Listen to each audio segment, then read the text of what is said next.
Welcome to the January 19th, 2024 Workforce Development Committee meeting. My name is Wendy Strack, chairperson of the committee. Before we convene, I'd like to remind everyone present that the board is a consumer protection agency charged with administering and enforcing the board's laws.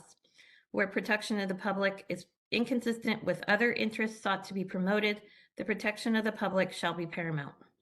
Committee members will be participating remotely from private, non-public sites. The public may participate in person or remotely, or by attending in person at DCA headquarters at 1625 North Market Boulevard, Suite S102. I will announce when we are accepting public comment on the various issues, and the meeting moderator will open the lines as appropriate. Each commenter will have 2 minutes to comment. Moderator, would you please provide the audience instructions on how they may participate during the meeting at the appropriate times? Hello, this is the moderator. When public comment is requested, I, the moderator, will turn on the WebEx question and answer feature to facilitate this. Comments should be limited to the topic that is addressed on the specific agenda item. We will display instructions on the screen each time, and members of the public may click on the question and answer icon, typically at the lower right-hand corner of their WebEx screen, type the word comment into the text box, and then click that for their request to be recognized. They may also choose to raise their hand by clicking the hand icon at the bottom row of their computer's WebEx screen, or if they're an audio-only participant, they may press *3 on their device to raise their hand. Each commenter will then be invited to unmute themselves and will be given 2 minutes to speak with a 15-second warning. At the end of that time, their microphone will then be muted and we will move on to the next commenter. And that's it for my instructions. Thank you. I'd like to now call the meeting to order and ask, would it be Christina or Steve to call the roll and establish a quorum? This is Christina. Good morning.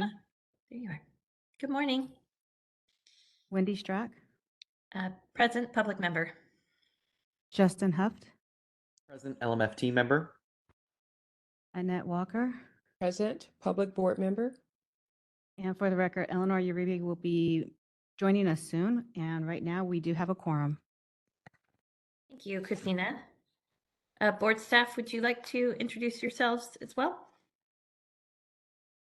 Hi, I'm Steve Sodergren, Executive Officer of the board. I'll go Marlon McManus, Assistant Executive Officer for the board. Roseanne Helms, Legislative Manager for the board. And Christy Berger, Regulatory Manager for the board. And Sabina Knight, Legal Counsel for the board. Christy Shields, Regulations Counsel for the board. Okay, I think that's everybody. Thank you. Now's the time for the public to introduce themselves if they would like to. This is voluntary. You're not required to do so. Is there anyone in the audience that would like to introduce themselves? Moderator, if you could open up the comments for that. Sure. This is the moderator. At the direction of the committee, I've opened up the Q&A feature for members of the public to introduce themselves. You may also use the raise hand option. And if you're audio only, you can use *3 on your device to raise your hand. I'll pause a moment to allow the public time to access these features and submit their requests. Good morning. I'm in the room today. My name is Shanti Ezrin. I'm with the California Association of Marriage and Family Therapists. Good morning, Ben Caldwell, High Pass Education.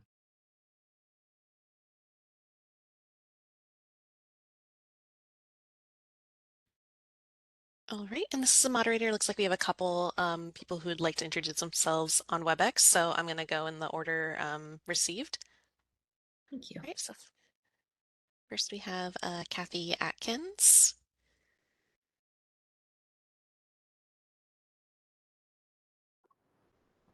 Good morning, everyone. This is Kathy Atkins with the California Association of Marriage and Family Therapists. Thank you.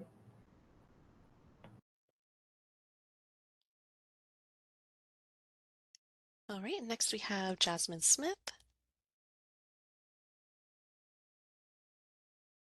With the California chapter of the National Association of Social Workers.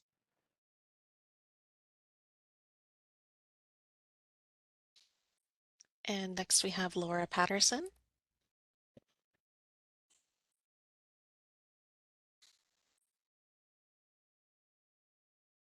Nonprofit mental health agency in Southern California.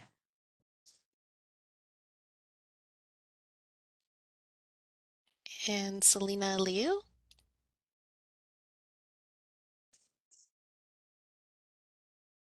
The California Alliance of Child and Family Services.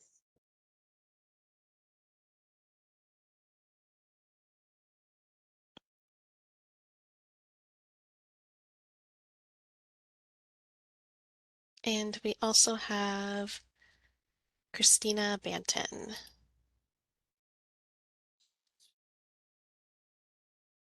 LMFT, I do clinical services at Barstow Community College for students.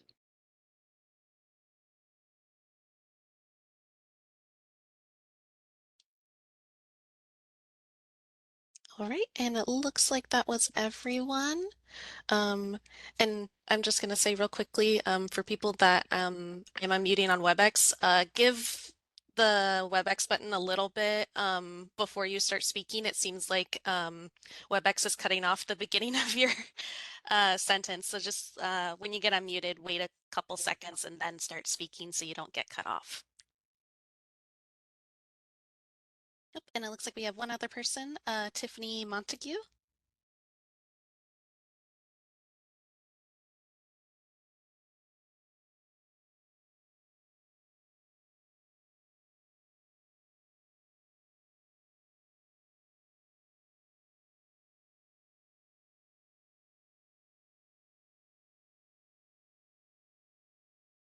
ASWB testing candidate.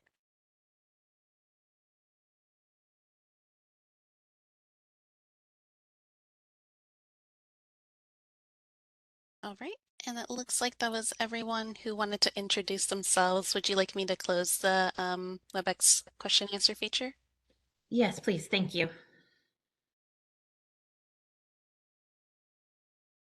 Okay, I think that moves us to our first agenda item, discussion and possible approval of October 27th, 2023 committee meeting minutes.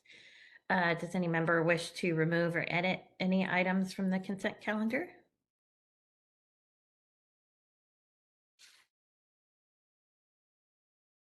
Seeing no hands, can I get a motion to approve?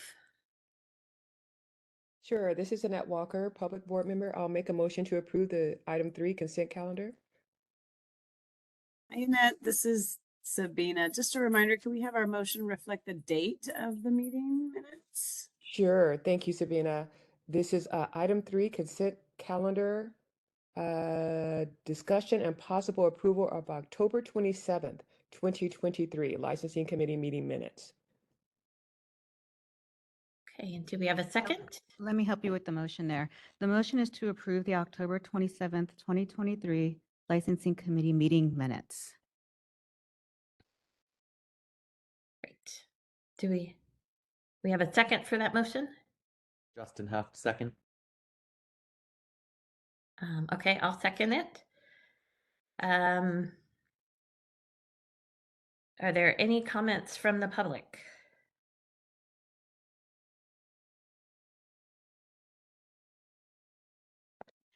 We have a public comment in person. Okay.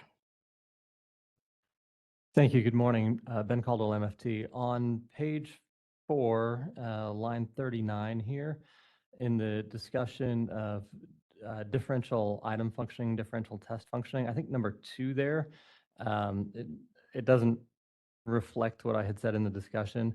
I think the intention there, or the meaning was that differential test functioning, or DTF analysis, as well as differential item functioning, or DIF analysis, need to be done together to be consistent with industry standards. Thank you.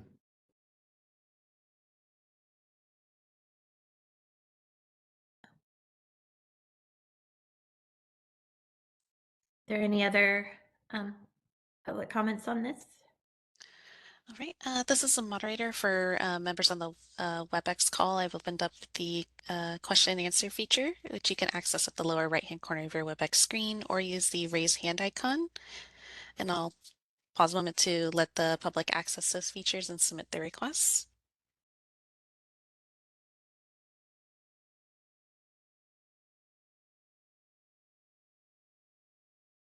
All right, and seeing none, would you like me to close that Q&A feature? Yes, thank you.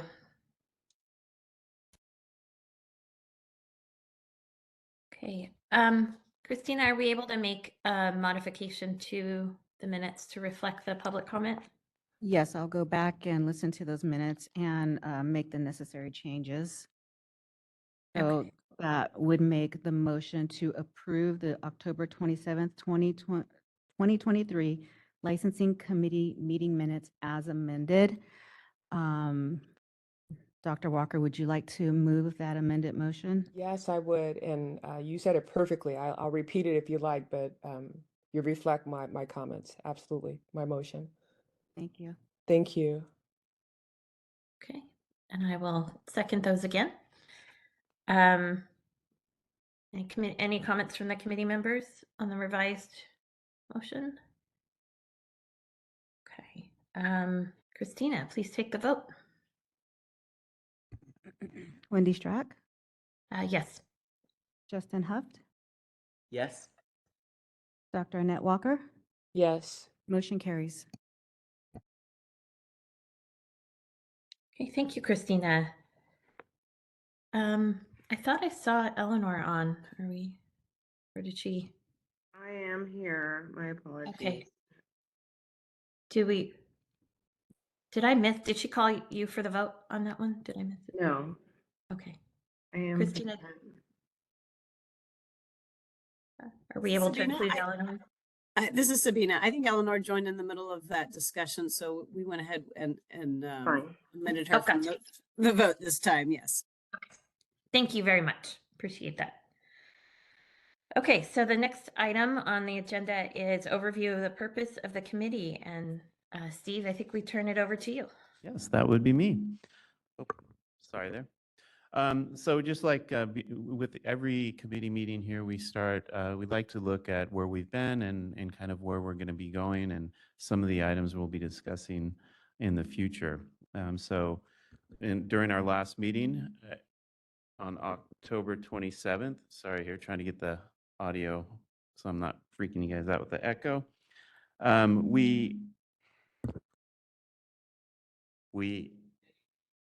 Is it? No? Nope. I don't hear an echo here. You don't hear anything? Okay, so it's just in here in the room, so that's fine. So we actually changed the name. This used to be the Licensing Committee, and we actually agreed to change the name to Workforce Development Committee because we saw this going into more of a different direction to kind of delve into those possible barriers to licensure and looking at the pathway to make sure that we're not unnecessarily barring from somebody from entering the profession. We discussed some consumer outreach documents that Roseanne had drafted up, and those were meant to more clearly define the scope of practice and what our different what our different licensees actually do. And I believe those were submitted for posting on the web. As of this morning, they are posted. We talked about doing a voluntary demographic survey, and that was for our board developed exams. And what we wanted to do was to get more demographic data so we can do diff analysis for our law and ethics exams and for our LMFT clinical exams. Can you hear me still? Yep. Okay. I can. Perfect. And then we had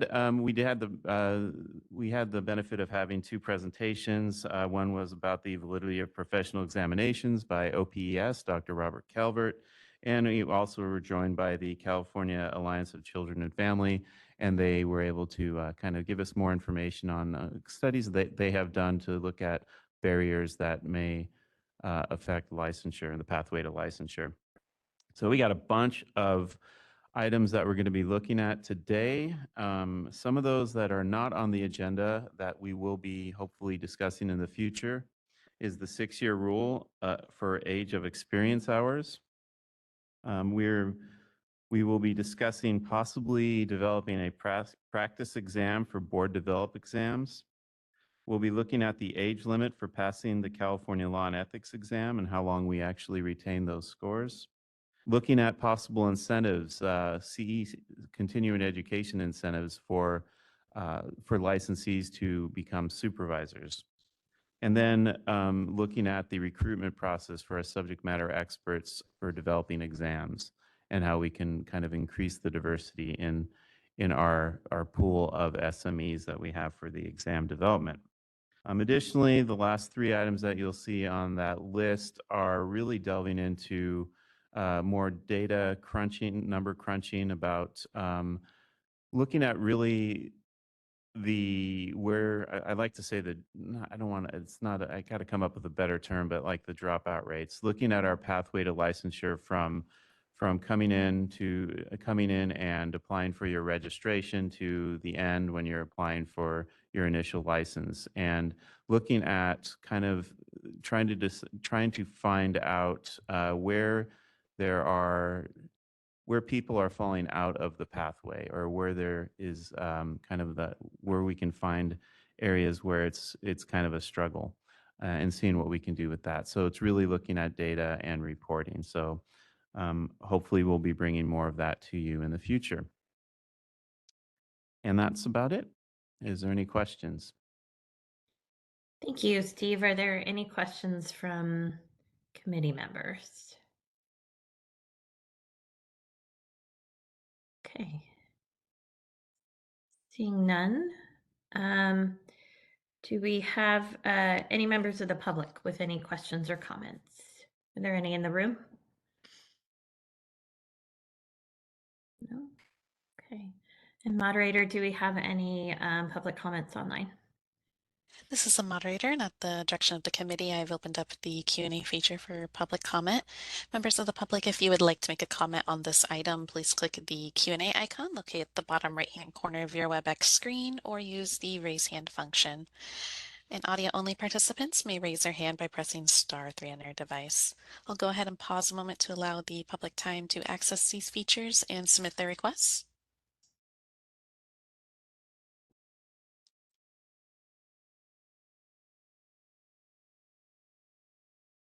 All right, and seeing none, would you like me to close that Q&A feature? Yes, please. Thank you. Okay, and with that, thank you, Steve. We will move on to item 5, review of the Department of Healthcare Access and Information Research Data Centers Race and Ethnicity of California's Health Workforce Data Set. That's a mouthful. That is a mouthful. Thank you. And you've probably heard that term a lot, that we call it HCI, the Department of Healthcare Access and Information Research Data Center. And I'm going to be referring to it as HCI. I really wanted to bring this data to you because I was excited about it. Looking at the HCI, what they do is they're collecting information from our licensees and registrants through the renewal process. When you actually renew for your registration or your license, you actually have to take a survey that really asks you a lot of demographic information, and it is voluntary. You can submit the answer. There is always the option to do not want to reply to a certain particular question. But this has been going on for almost 2 years now, and they're getting some good information. And HCI has done a great job of creating these dashboards. If you go to their website, I had listed the link there, or you can search HCI. There's various dashboards, and a lot of them currently do with kind of hospital utilization and hospitalization rates, but they're starting to get more into looking at the different workforce items. And this one was really interesting to me. because going through this, and you can actually filter online to look at different aspects of this data. And I just wanted to present this to you to kind of show you what they do.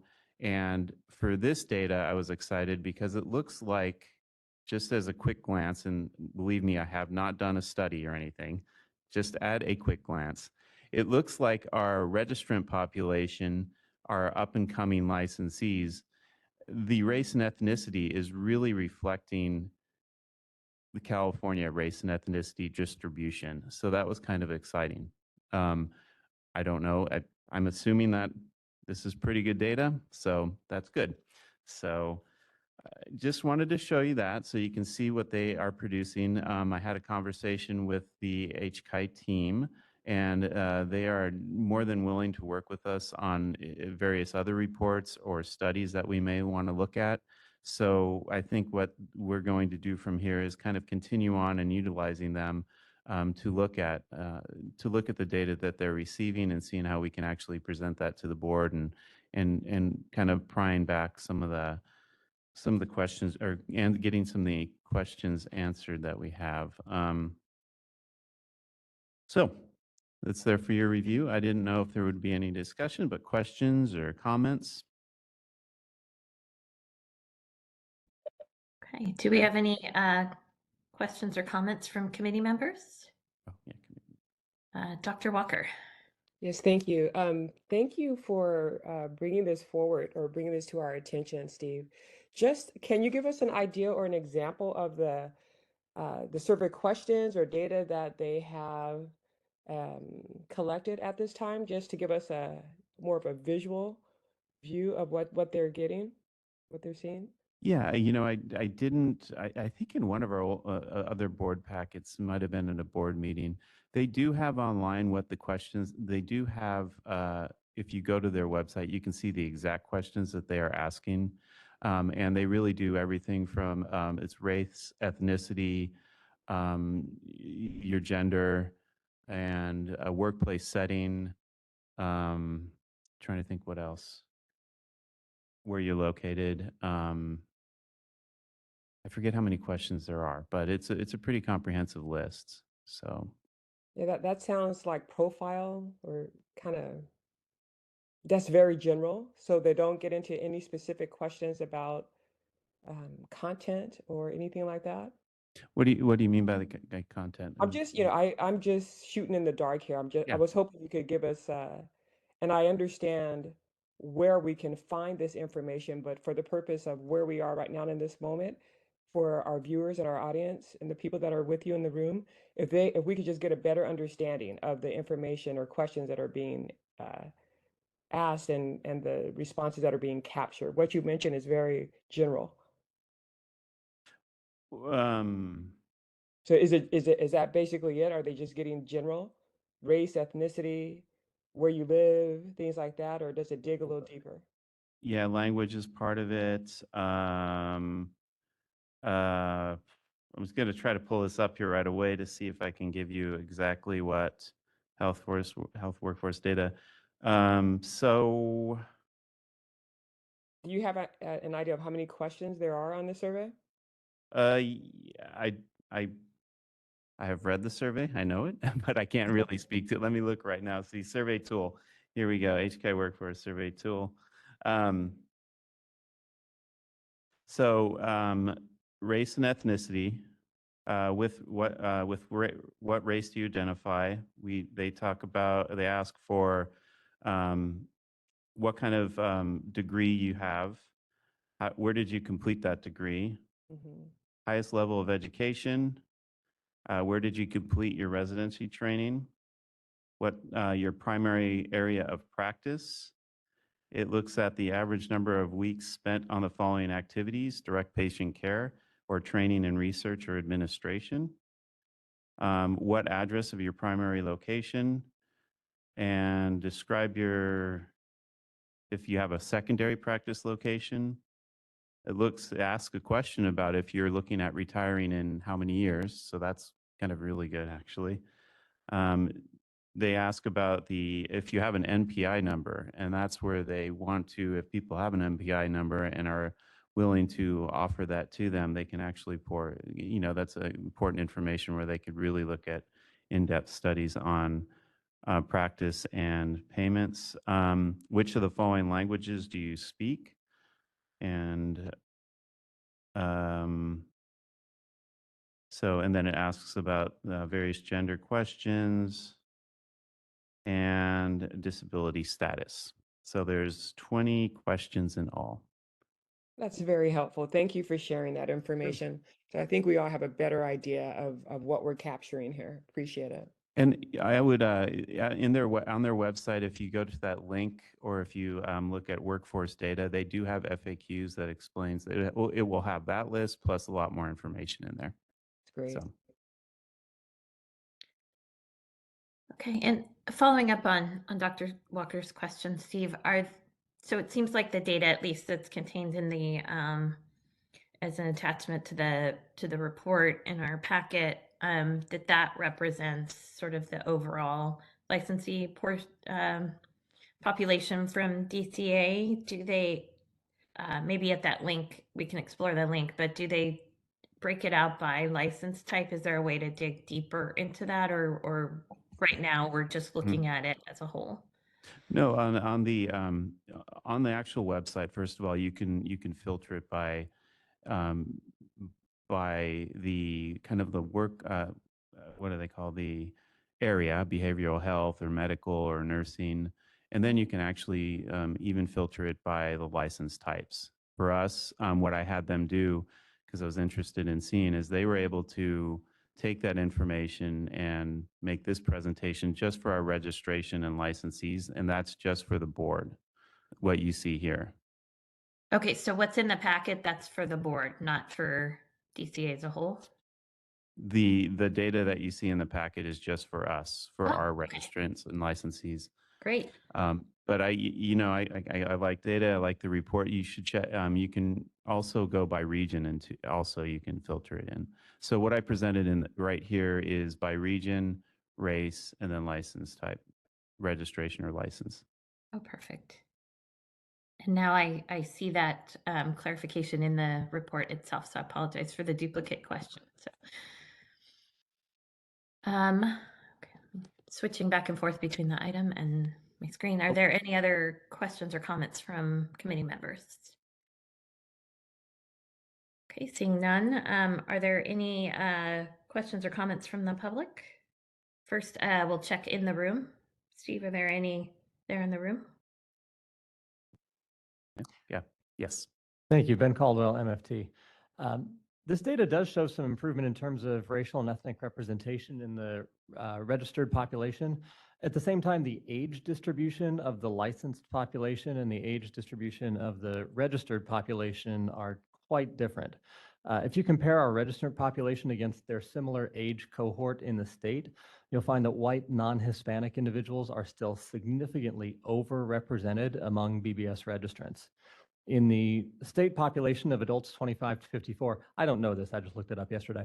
White non-Hispanics are less than 32% of the state population. So the population of mental health professionals, while it is certainly shifting, seems to be lagging behind the demographic shifts occurring in the communities that we serve. And while there's certainly progress here, just a reminder that the progression from registrant to licensee is itself not equitable, as research has shown that your chances of making it from registration to licensure are linked to your race and ethnicity. So while the data here is certainly useful and appreciated, it also does benefit from some contextualization. Thanks.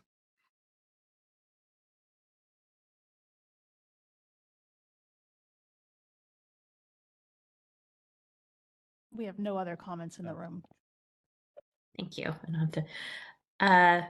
And moderator, are there any comments from WebEx?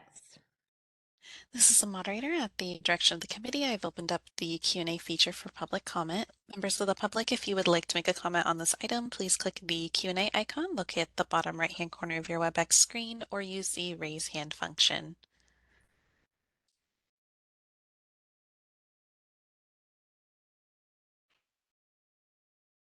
All right, and seeing none, would you like me to close that Q&A option?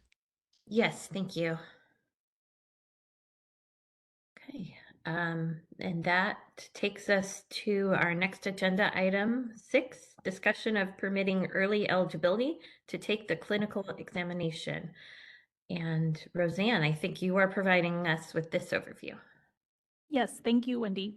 So applicants for licensure with the board as a marriage and family therapist, clinical social worker, or professional clinical counselor are required to take and pass 2 exams, the California Law and Ethics exam and then a clinical exam. And the California Law and Ethics exam must be attempted within the first year of their registration, and then they need to take that each subsequent year of their registration until the exam is passed. The clinical exam is then taken upon completion of all education requirements, the required 3,000 hours of supervised experience, and upon passing the California Law and Ethics exam. So it's basically taken at the end of the process. The process for LEPs is a little bit different. That's our other license type. They are required to take and pass 1 exam that combines law and ethics and clinical. It's board administered, and it's upon completion of all of their education and experience requirements. So once the applicant has completed all of their required 3,000 experience hours, they submit their application to the board. And the board evaluates that application, and if everything looks good, everything's met, and the law and ethics exam is passed, then they are given eligibility to take the clinical exam. And then once the clinical exam is passed, that pretty much completes the process. They just need to submit an application for an initial license issuance, which is basically we just check everything one last time really quick, and then we issue the license. So the committee is continuing to examine how to reduce barriers to licensure while upholding public protection. And so we thought that it might be, this might be one consideration worthy of a discussion of whether changing the timing of when applicants for licensure are permitted to take the clinical exam would provide any benefit in expediting the licensure process for individuals.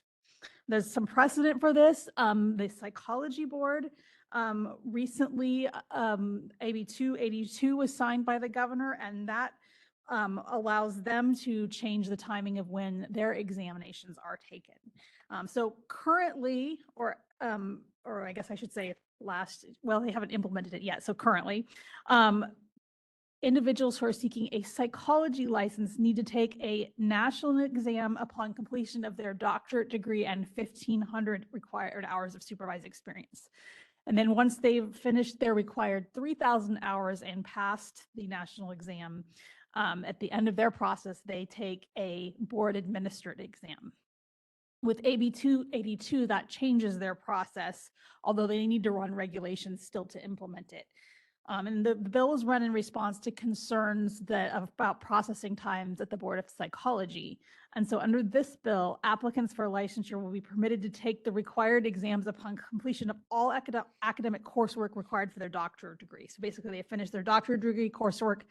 The educational institution provides the board certification, and then they can go right into taking both exams in either order that they want.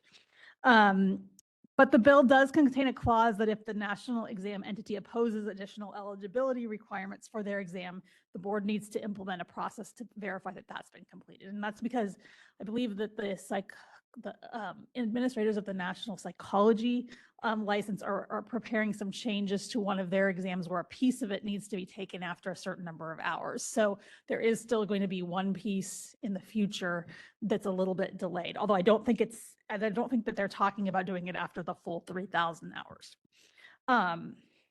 So that sets an interesting precedent for a discussion of if this board is interested in pursuing something like that. We do accept a couple of national or require a couple of national exams. So there are certain requirements that those national exams may have that we would have to honor and abide by. So we have national exams for both the LCSW license and the LPCC license. All other exams are board administered exams. So for the Association of Social Work Boards, or ASWB exam, their clinical exam, ASWB does not permit its clinical exam to be taken upon completion of the degree program. It allows testing after 18 months. It doesn't specify hours, it just says 18 months. And that's in their policy. So in response to that, I found that a couple of other boards have adopted regulations allowing the ASWB exam to be taken after 18 months. And that would be, I have included some example regulation language from Florida and Oregon have both done that. So that's for social workers. For LPCCs, we require the NBCC, National Board for Certified Counselors, NCMHCE exam. And the NCMHCE exam, there's some instances where they don't have that, appear to have that same requirement. They have some different certifications, and people can take the NCMHCE exams before their supervised experience is granted. So there does not appear to be the same issue there with the ASWB exam. But it raises an interesting question of would allowing early admission into the clinical exam be helpful in expediting the licensing process for individuals? So with that, I will open it up, Wendy, for you to open the discussion. Great. Do we have any questions or comments from committee members? Justin Huft, MFT chair or MFT Yes. person. I just want to note that I think that there is not convincing evidence that we have been presented with that a licensing exam improves quality of care, protects public beyond alternatives to exams. And so I strongly am in favor of pursuing this discussion. Thank you. I guess I have a quick question about as a public member, so I don't have like the background of taking this exam myself, but it seems like we increase our chance of success the closer you take the exam to when you complete the coursework. It seems like that would impact the likelihood of success rather than waiting for time to pass and then having to go back and revisit the same information. Is there a reason, like, I guess, is there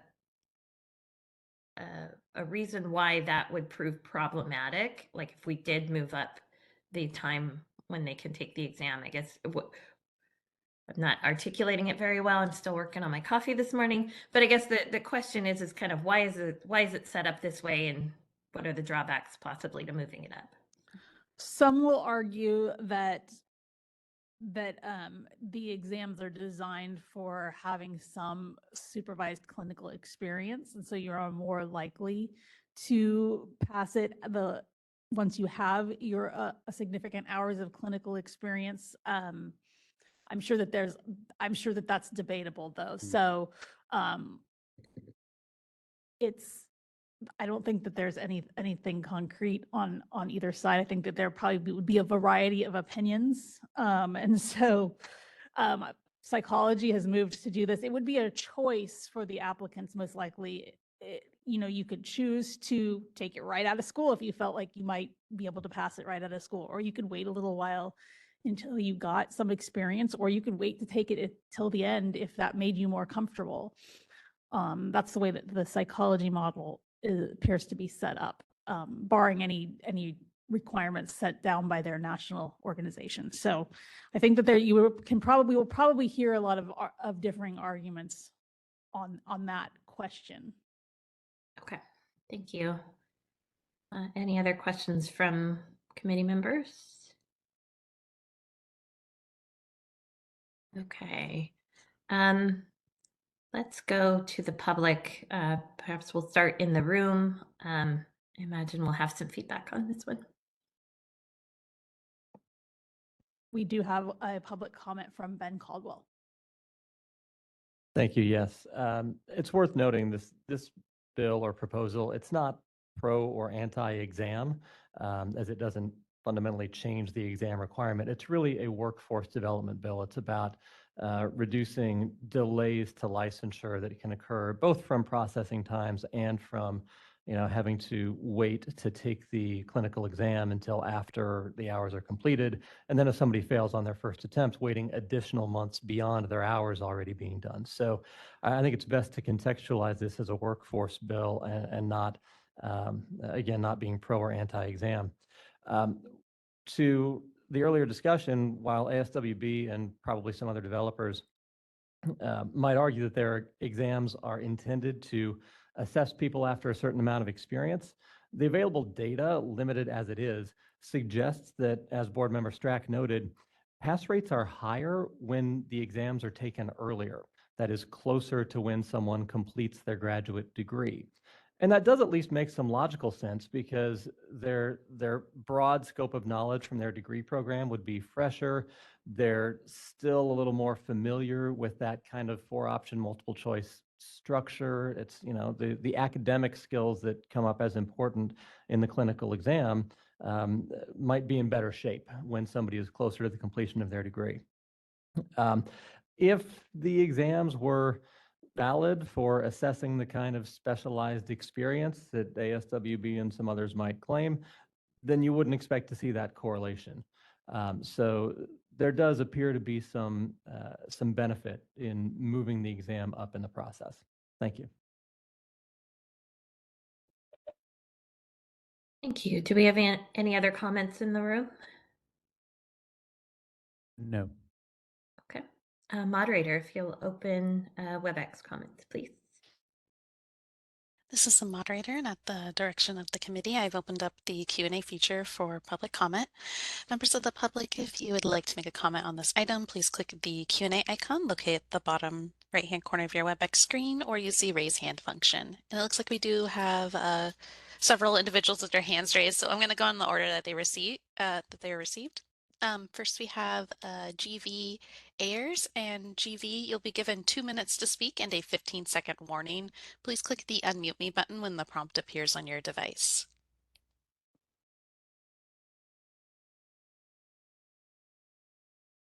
I represent the California Association for Licensed Professional Clinical Counselors, and we are very interested in legislation that would do what is being discussed here today.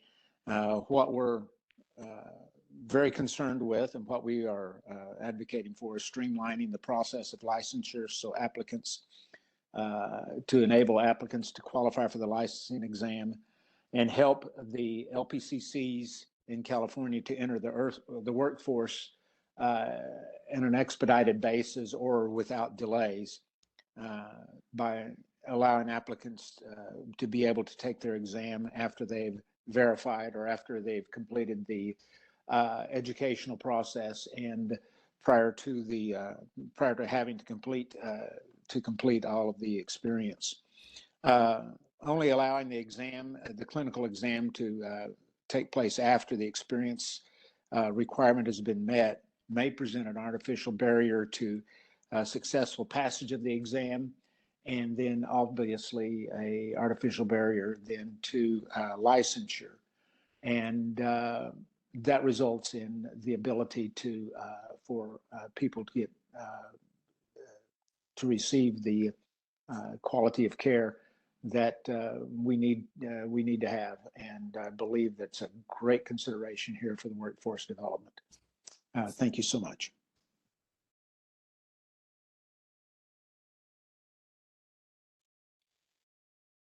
All right, this is the moderator.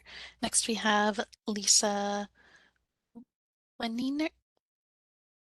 And you'll be given 2 minutes to speak and a 15-second warning. Please click the unmute me button when the prompt appears on your device. Lisa Wenninger. I am a recently licensed LPCC. I can echo many of the comments that I'm already hearing as my own individual experience in going through the testing process. Ms. Strack named that perhaps it's easier to pass these tests when you're still in school. And I was one who, since I was taking the NCMHCE through NBCC, I was offered the opportunity to do that while I was in my master's program in order to become a national certified counselor, which is part of a credential available in the counseling profession. So I did that even before my graduation. When I finished my supervised hours and I submitted my application, which I believe was May of last year, I tried to get that score included, and I even found I don't have it at hand, but I found a part of the legislative code that said something like the BBS may accept a test provided these conditions are met. So I was very hopeful that I could use that previous passing score, which was only at that point around 2 years old. It wasn't that dated. I was told I could not, and I had to retest. That required not only delays in licensure because I had to go through the testing process.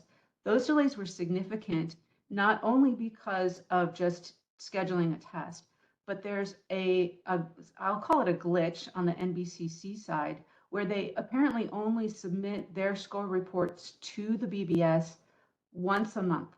So I found out at the test center that I had passed, and that was something like June 2nd. 15 seconds. I had to wait all the way till the end of July to get licensed, and I had to renew my associate's fees. It ended up being $500 and at least 2 months more, which was a financial hardship. Thank you so much.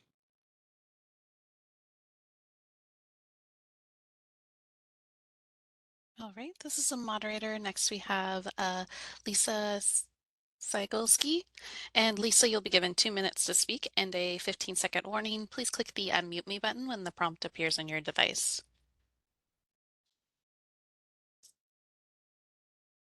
Licensing manager with the board, and I just wanted to say I do support this. In my opinion, if somebody takes it right out of school and they fail in a spot, they have a supervisor there to help them, coach them on what they did wrong or what they needed more coaching on. So I think it would just benefit the applicants in the long run to help them with supervision and pass the exam eventually. Thank you.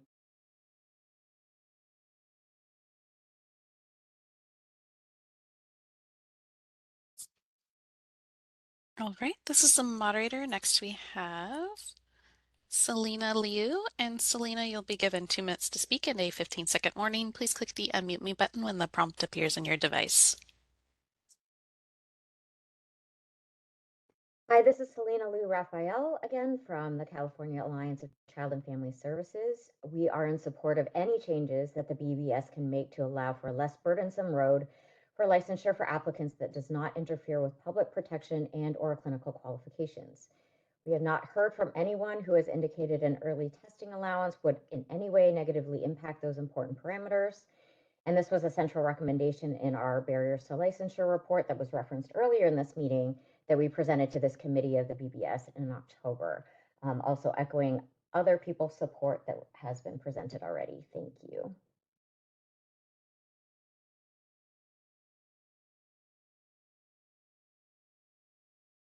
All right, this is the moderator. Next we have Kathy Atkins. And Kathy, you'll be given 2 minutes to speak and a 15-second warning. Please click the unmute me button when the prompt appears on your device.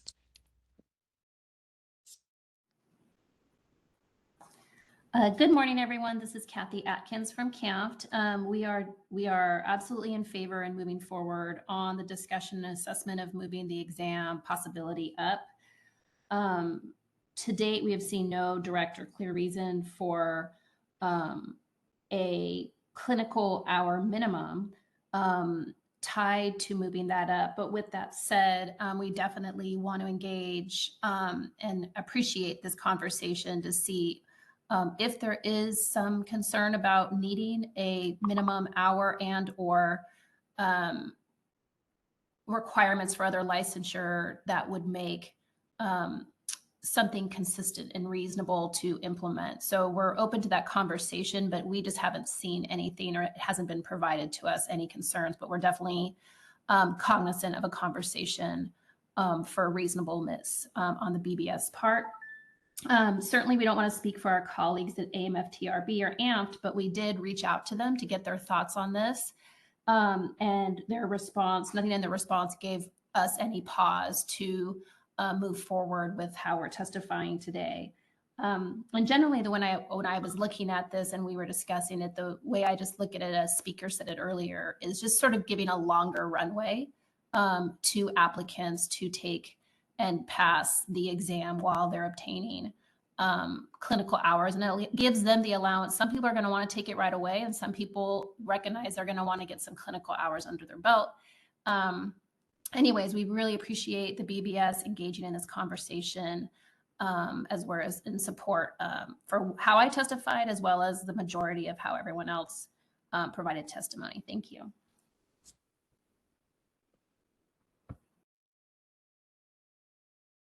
All right, and this is the moderator.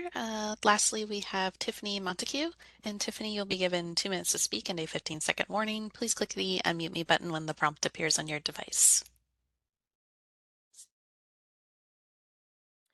Hi, this is Dr. Jenkins, an ASWB candidate. As an African-American woman, I'm still not quite hearing the alternatives to licensing whether you take it right after you finish your program or later, there are still disparities with minorities. Growing up in a marginalized community, testing just has always been a challenge for me. And I would like to hear alternatives to the licensing exam for clinical social workers.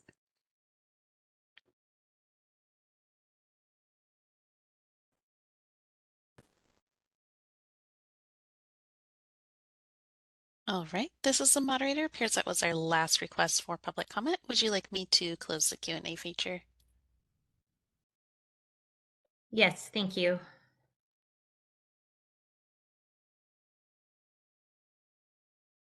Okay. It's Roseanne. What would be the next steps for continuing this conversation? So the next steps, I think, would be to continue this discussion and move on the way we could do things like look at language, at drafting language, where that would go in the law, seeking advice from our legal counsel on what that would look like. I think that part of that would also be contacting the 2 national exams, ASWB and NBCC, to see. It seems like NBCC it would be permitted. ASWB perhaps not. They have that 18-month requirement, so there may be some negotiations, or that exam may require a certain number of hours, which would be a differential between what the board was doing otherwise. So I think that's finding out some more information on how flexible they are on that might be helpful. So I would say it would be to direct staff to engage in exploratory conversations with NBCC and ASWB, and also work on drafting language. It's up to you if you would want it to come back to this committee or to policy and advocacy. Thank you, Roseanne. Seems to me like at least the exploratory conversations with the stakeholder organizations, like that conversation should probably come back to this committee, and we can look at draft language, but obviously maybe policy committee could, once we're at that point, maybe take it from there. But I think we'd like to hear more conversations along the lines that you noted here before we move forward. And then I just kind of also, I'll ask this question, Roseanne, just provide assurance to the public. This is but one item that we're looking at to reduce the barriers to licensure. And so there are many elements even later on the agenda today. So though, there are many concerns about the process, this is one element of it that is a way of looking at streamlining the process. Is that correct? Correct. We're looking at a number of different things. One of them we're discussing today, and we're kind of going down that road of exploring a variety of options to try to streamline the process. So this is just one proposal. We have some others that we're going to talk about a little later. Okay, thank you. Are any other comments or questions? Anything follow up from committee members? Okay, seeing none. So I guess we need a motion. So I think that it sounds like the motion would be to direct staff to engage in discussions. We don't need a motion for this one, actually. I was notified. Okay, so then I think that we don't necessarily need a formal motion, but I think that if you directed staff to engage with NBCC and ASWB and report back on the feasibility of what they would allow, then that would allow us to move forward and have another discussion at this committee. Okay, let's do that. And then I'll check in with my fellow committee members. Do we need a 5 or 10 minute break, or do you want to continue into the next item? Does anybody object to a 10-minute break? All right, then we will resume at 9:36. Thank you. Thank you.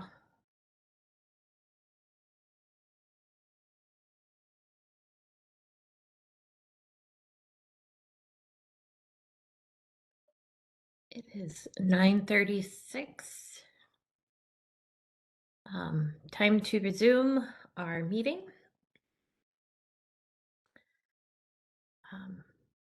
We have committee member Uribe still coming back to join.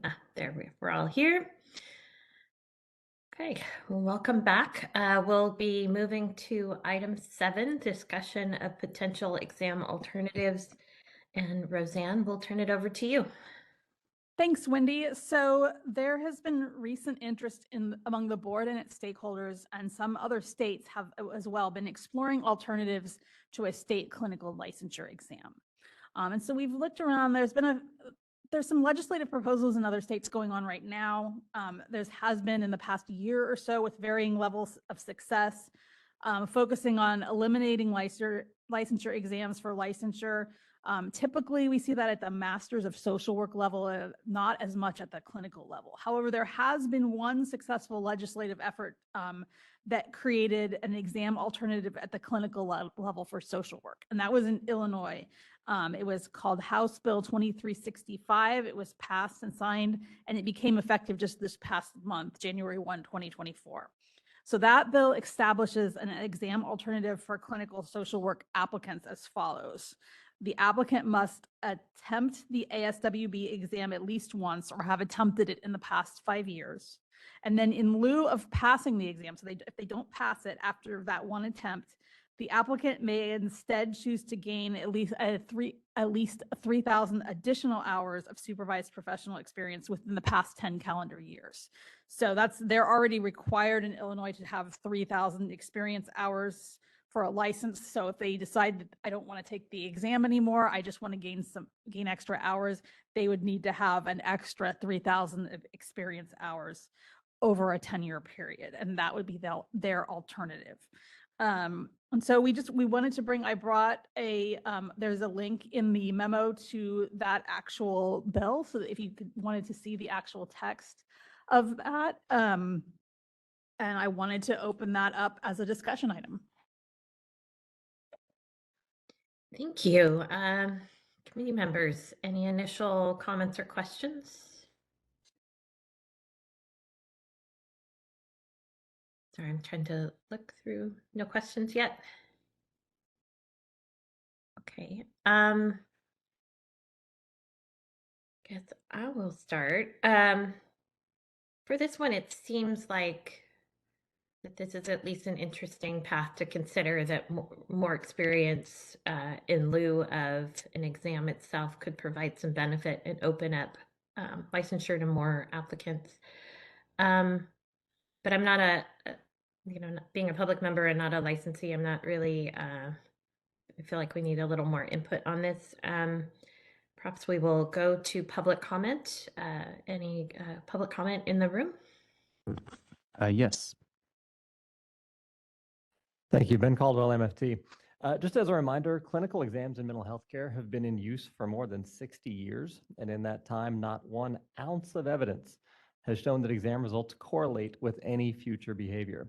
What they do correlate with is race and ethnicity, making it harder for clinicians of color to get licensed without showing any corresponding benefit to the public. So I applaud the committee for looking for alternative approaches that might better serve the board's public protection mission, which includes ensuring that the public has access to an adequate supply of competent licensees that reflects the communities that we serve. The Illinois approach is a step in the right direction, but it's an admittedly imperfect one. ASWB removed its opposition only after the bill was amended to require that folks fail the exam at least once before the alternative pathway is available to them. In addition, requiring an additional 3,000 hours of supervised experience, 2 years of full-time work or the equivalent, is quite a sizable penalty for being on the wrong side of a biased test. The best solution here, bluntly, is simply to remove clinical exams as a licensure requirement. There are plenty of other gatekeeping elements in the process. Clinical exams have never been shown to correlate with future behavior. We don't face an epidemic of incompetence among clinicians. And even when the board does find that a clinician has engaged in unprofessional conduct, quite often the person knew their behavior was wrong, but did it anyway. All of this is to say, when you have a biased barrier that accomplishes no tangible good, you get rid of it. Thank you. Thank you. Any other comments in the room?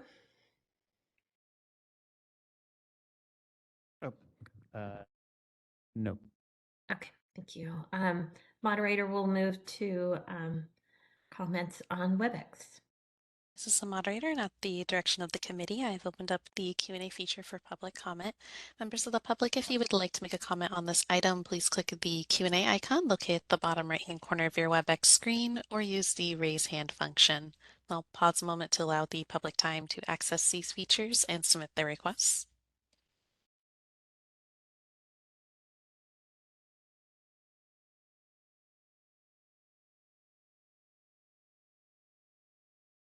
All right, it looks like we have a request from Kathy Atkins.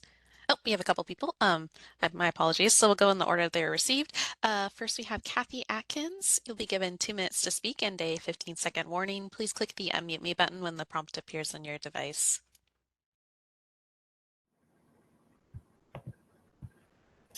Hi, this is Kathy Atkins from CAMFT. We really appreciate this conversation and that the BBS is tackling this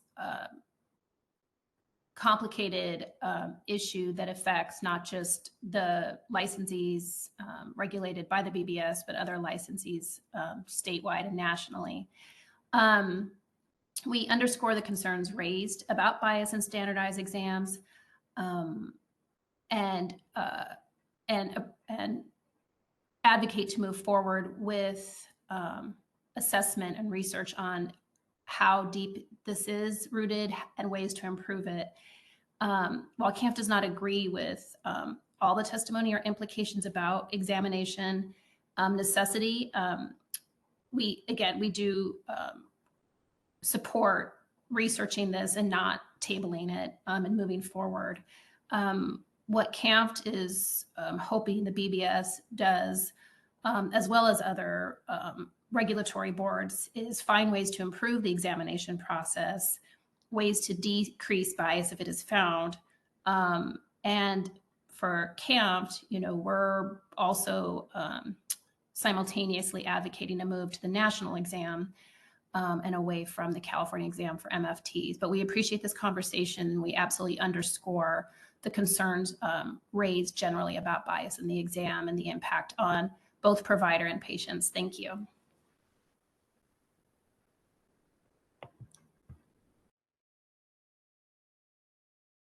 All right, this is the moderator. Our next individual is Lisa Wenninger. And Lisa, you'll be given two minutes to speak and a 15-second warning. Please click the unmute me button when the prompt appears on your device. Hi again, Lisa Wenninger, recently licensed LPCC. I'm not sure how much my anecdotal testimony matters, but I'm willing to offer it because these are points of stress and frequent conversation around the newly licensed and the pre-licensed communities. It induces tremendous anxiety to take these tests. That alone is not a reason not to do it. However, given the amazing work by Dr. Caldwell and others on how they don't have any kind of correlation with clinical competence, it is really an equity issue across the board. So my experience, both times I took the test, I had the misfortune of taking different versions because the NCMHCE got completely revised in between the first time and the second time I took it. Both times I engaged a third-party test prep service, which did an ethical and reputable job.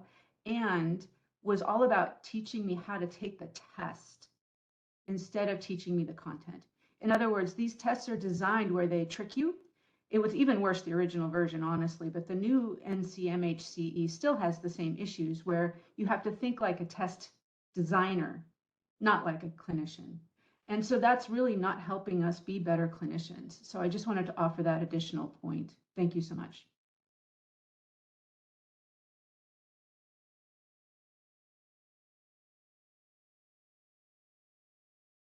Great, this is the moderator. Next we have Tiffany Montague. And Tiffany, you'll be given 2 minutes to speak and a 15-second warning. Please click the unmute me button when the prompt appears on your device. Hi, this is Dr. Jenkins, ASWB candidate. Has taken the test 2 times and fell in it. I do not feel like the test speaks to my competency. I do feel like my life experiences of traumas and turning them into triumphs, along with my education at credentialed colleges and universities, speaks to being a competent social worker, working in the role of an MTSS social worker for a school district. There are other gatekeeping ways. I think to have an additional 3,000 hours is absurd. We do trainings like quarterly through a system called Keenan, where they're constantly testing, making sure we have to have these certificates, making sure that, you know, we're still following the rules, and it's just a gatekeeping. But I don't think to have an additional 3,000 hours is going to be beneficial or make you be a better clinician, as well as, but I like the fact that they're taking initiatives to move in a different direction.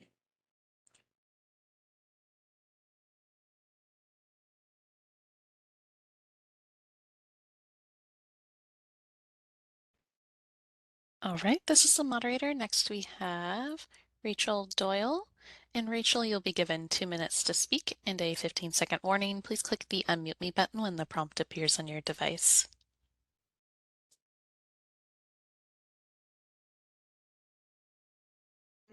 I was listening in and I wasn't planning on commenting, but I just couldn't help but comment when we say, oh, we need to study the test and find ways to make the test less biased. Standardized testing, the history of it is to make sure white people look more intelligent and do better on these tests than communities of color. That's how IQ tests started. It's baked into the design.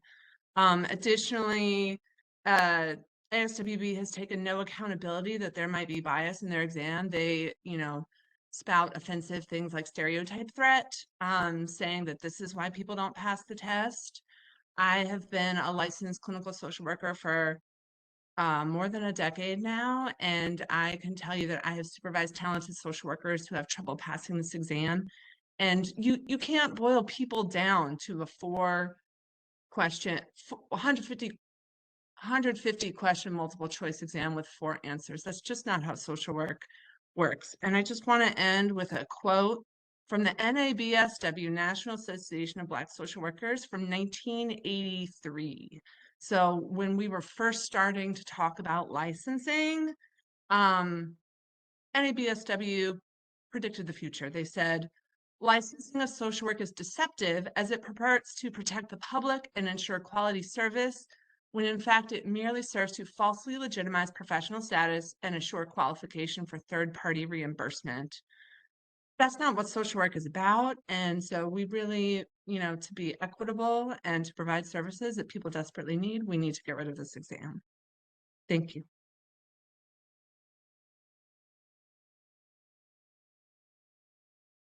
All right, this is the moderator. Appears it was our last request for public comment. Would you like me to close that Q&A panel?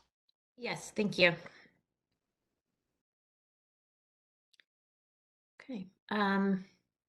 Any other comments from committee members or questions for Roseanne?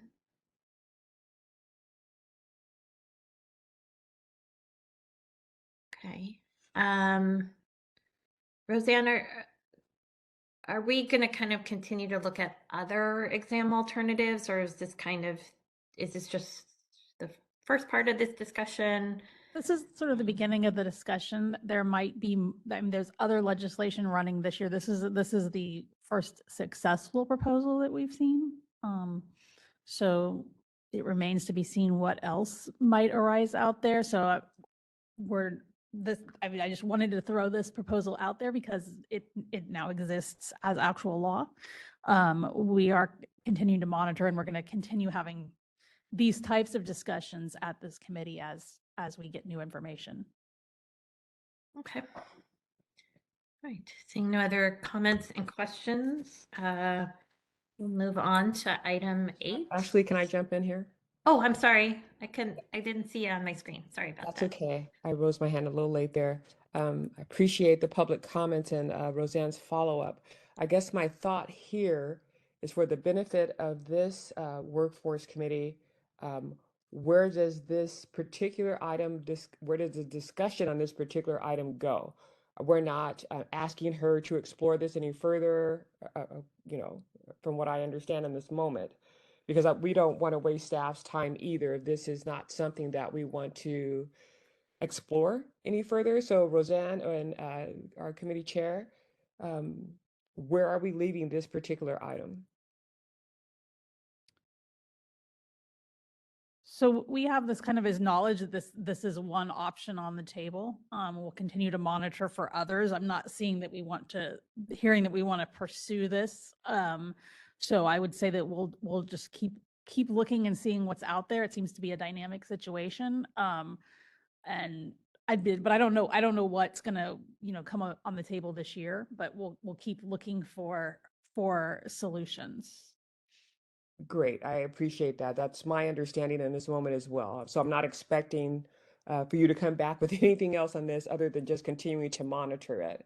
Right. If we hear of another one, or an idea that, Yeah. That this is out there now, as we get more information, we'll continue to report that as we hear it. Okay. No, we appreciate the awareness on this item. Thank you so much for answering my question. Thank you.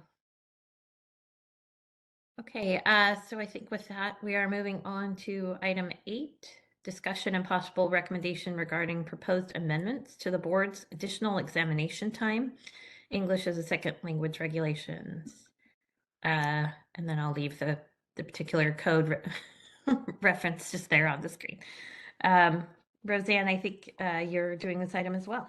Yes. So the board has an English as a second language additional examination time allowance.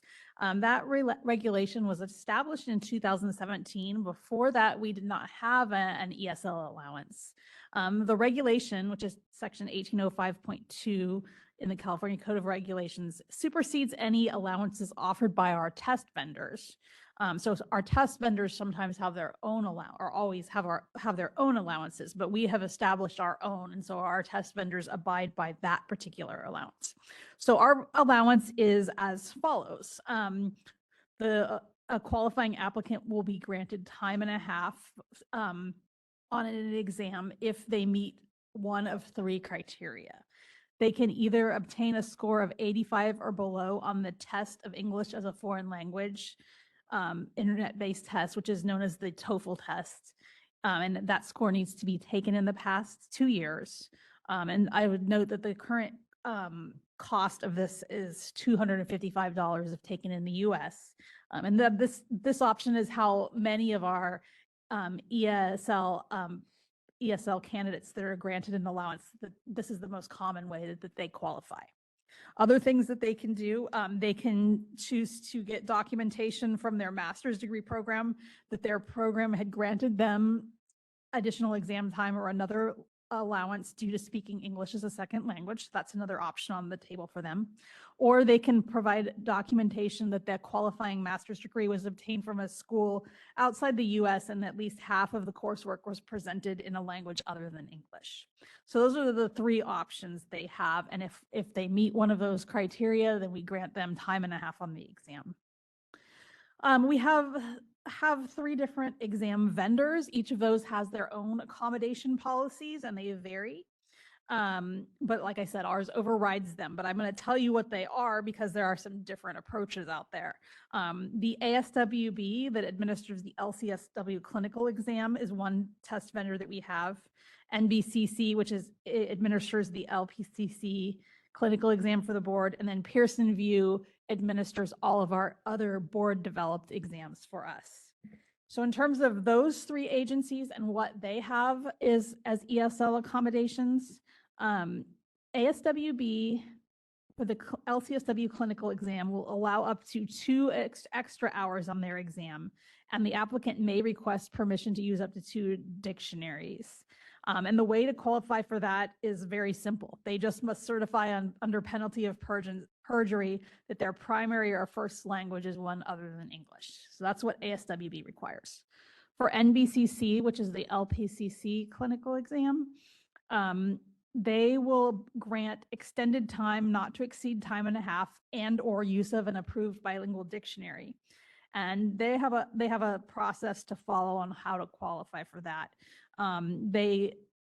They have to document one of 3 things: that they have limited English proficiency, demonstrated by results on a TOEFL score that's no more than 10 years old, so a little bit different, a little bit longer age allowance than the board's 2 years. They can demonstrate that they received an ESL allowance on tests taken with respect to graduate or undergraduate studies within the past 2 years. They can provide a formalized plan to show that, or they can show that they have been found eligible for or participating in an ESL or English language learner program within the past 10 years. So that's how NBCC does it, and it has to be supported by documentation. Pearson VUE, which is the board's exam vendor for all other exams, their process is time and a half for an exam, and use of a dictionary is only allowed if the board specifically approves it. And their ways to qualify is basically you complete a form with basic personal information, the name, address, phone, and an exam being taped. So really simple. And then they have to have a letter on official letterhead from an instructor or employer that verifies English is their second language. So kind of 3 different approaches from 3 different agencies there, a little bit in contrast to what the board does. And so we're bringing this back because we're looking at barriers to licensure. The board has developed, the ESL regulations were the board's first attempt at ESL regulations. We had no ESL accommodations before them. Now other agencies offer it, we offer it. It does take a little bit because our ESL accommodations override our test vendors. The board, there's a little bit of additional wait time because the board has to have an evaluator review whether or not somebody qualifies for the ESL accommodation before we submit that eligibility over to the test vendor. So it would possibly be more streamlined if we went with our test vendor's own accommodations and had them do all of that in-house. There would be probably less of a wait time in most circumstances, but we just wanted to bring it for consideration, and just kind of a check-in and look at what we do and what the other possibilities are. So with that, I will open up for discussion. Justin Heft, LMFT member. I have a question. What is the reasoning behind potential test takers having to have some sort of documentation to qualify or having a test to qualify, as opposed to just requesting the test in the language of their choice? That's a good question. I think because the exam is structured for a certain amount of period of time and such, looking at that examination extension because it's extended time and additional, we have to look at those accommodations to. That's a good question. I can't eloquently speak to that, but really, the test is standardized, and then if there is an accommodation, we have to. I can't even. Honestly, I can take it. What's the eloquent way? I can take it. So when we discussed the when we developed the ESL regulations back in 2015, 2016, we had a lot of different discussions about the best way to do it. Should we just grant everybody additional time? Should there be some sort of a standard? Can we offer it translated? And the answer at that time was it was going to be prohibitively cost expensive to offer it in any variety of different languages. It's just there was a huge cost burden. It was not found to be financially feasible on that end. So the question became, do we offer everybody extra time, or do we want to have some criteria? And the board at that time chose the criteria that you see in the regulations today. This is Christy Shields, Regulations Counsel for the board. The other issue is the defensibility of the examination, because those people who are granted additional time have a perceived advantage. So you'd have people that don't get it, challenging potentially the board's granting of it without evidence. So I think it's a twofold answer. One is, as Ms. Helms explained, the other is to make sure that you don't end up in litigation with those that weren't granted additional time without proof of the need for the allowance. So what we're looking at here, though, is seeing if we can expand the allowance to allow others to qualify, if you think it's something you want to explore here.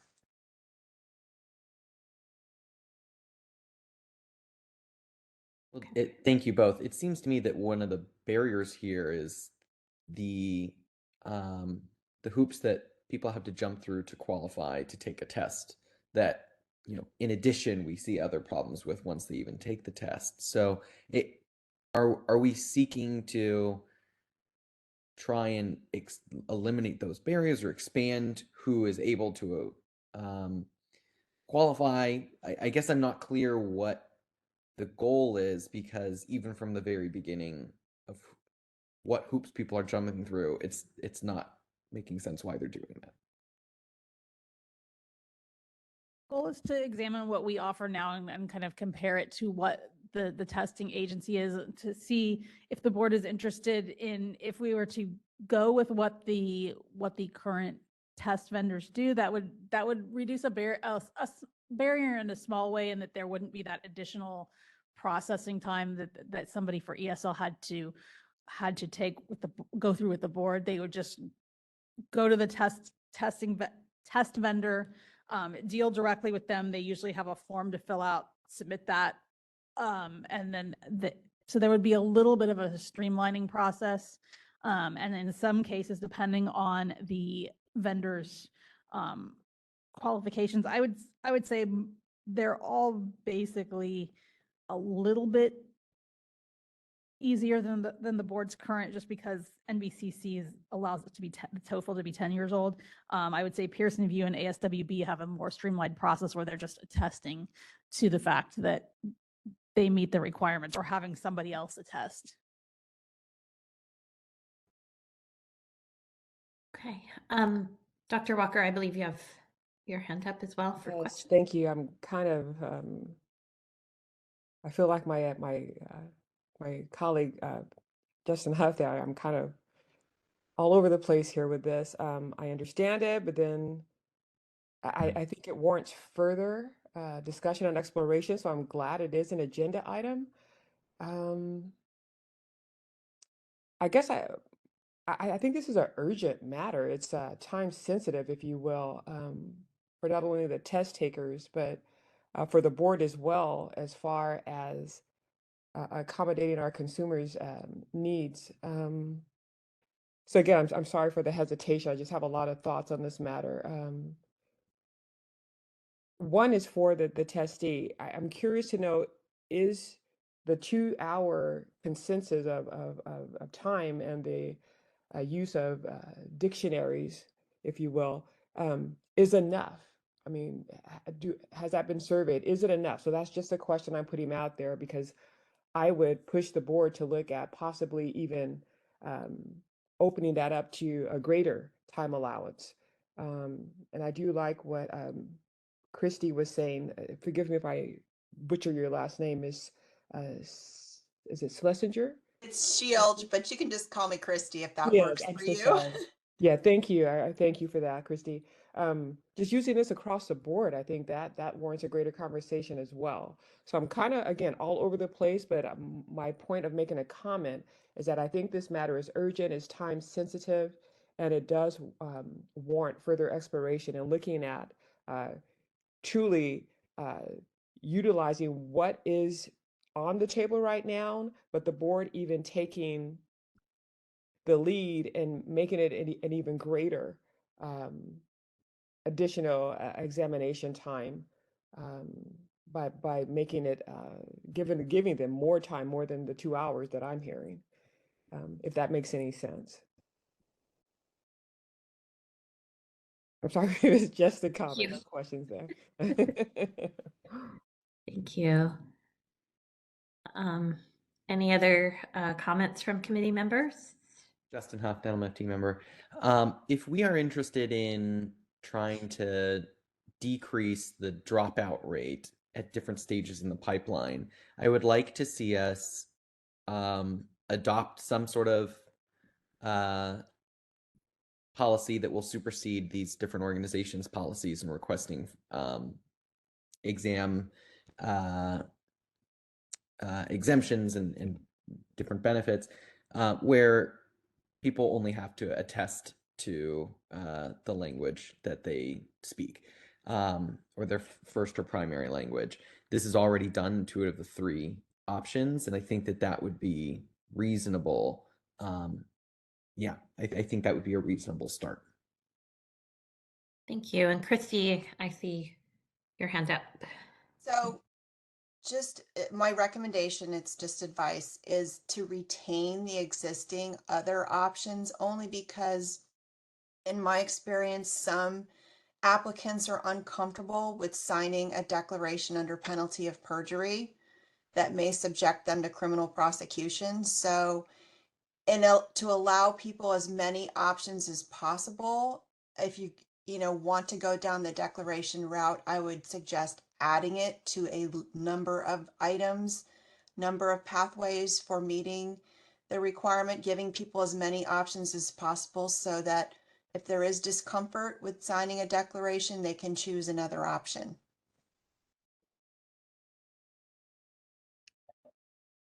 Thank you. So if we were to keep the 3 existing options, it would be reasonable to also add a declaration option. Is that what I'm hearing? Right. So that's what I was thinking, but don't eliminate the other ones in case people don't want to sign a declaration under penalty of perjury. That way they can make up their own minds what would be the most feasible and acceptable way to meet a requirement, giving them various options to get there.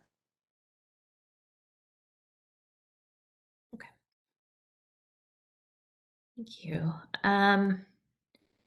Seeing no other, Eleanor.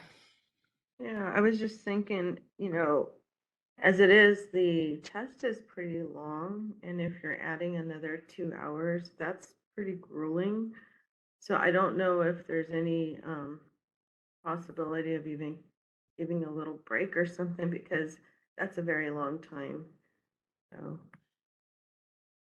be taking this test. I believe that the vendors do allow breaks. I think that's specific to the test vendor. Is that correct, Steve? That is correct. Okay, and Dr. Walker? Yes, thank you. Going back to what Christy was saying about the declaration, I appreciate that additional clarity, Justin. With the declaration, what's the timing on that? Because it seems like it's a reasonable expansion to this discussion to extend it. What would it take for us to add that across the board? Have to go, is it regulation or legislation? It would be a regulation Regulation change. change. Regulation? Yeah. A declaration, Yes. okay. Let me write that We down. would be amending, this is Christy Shields.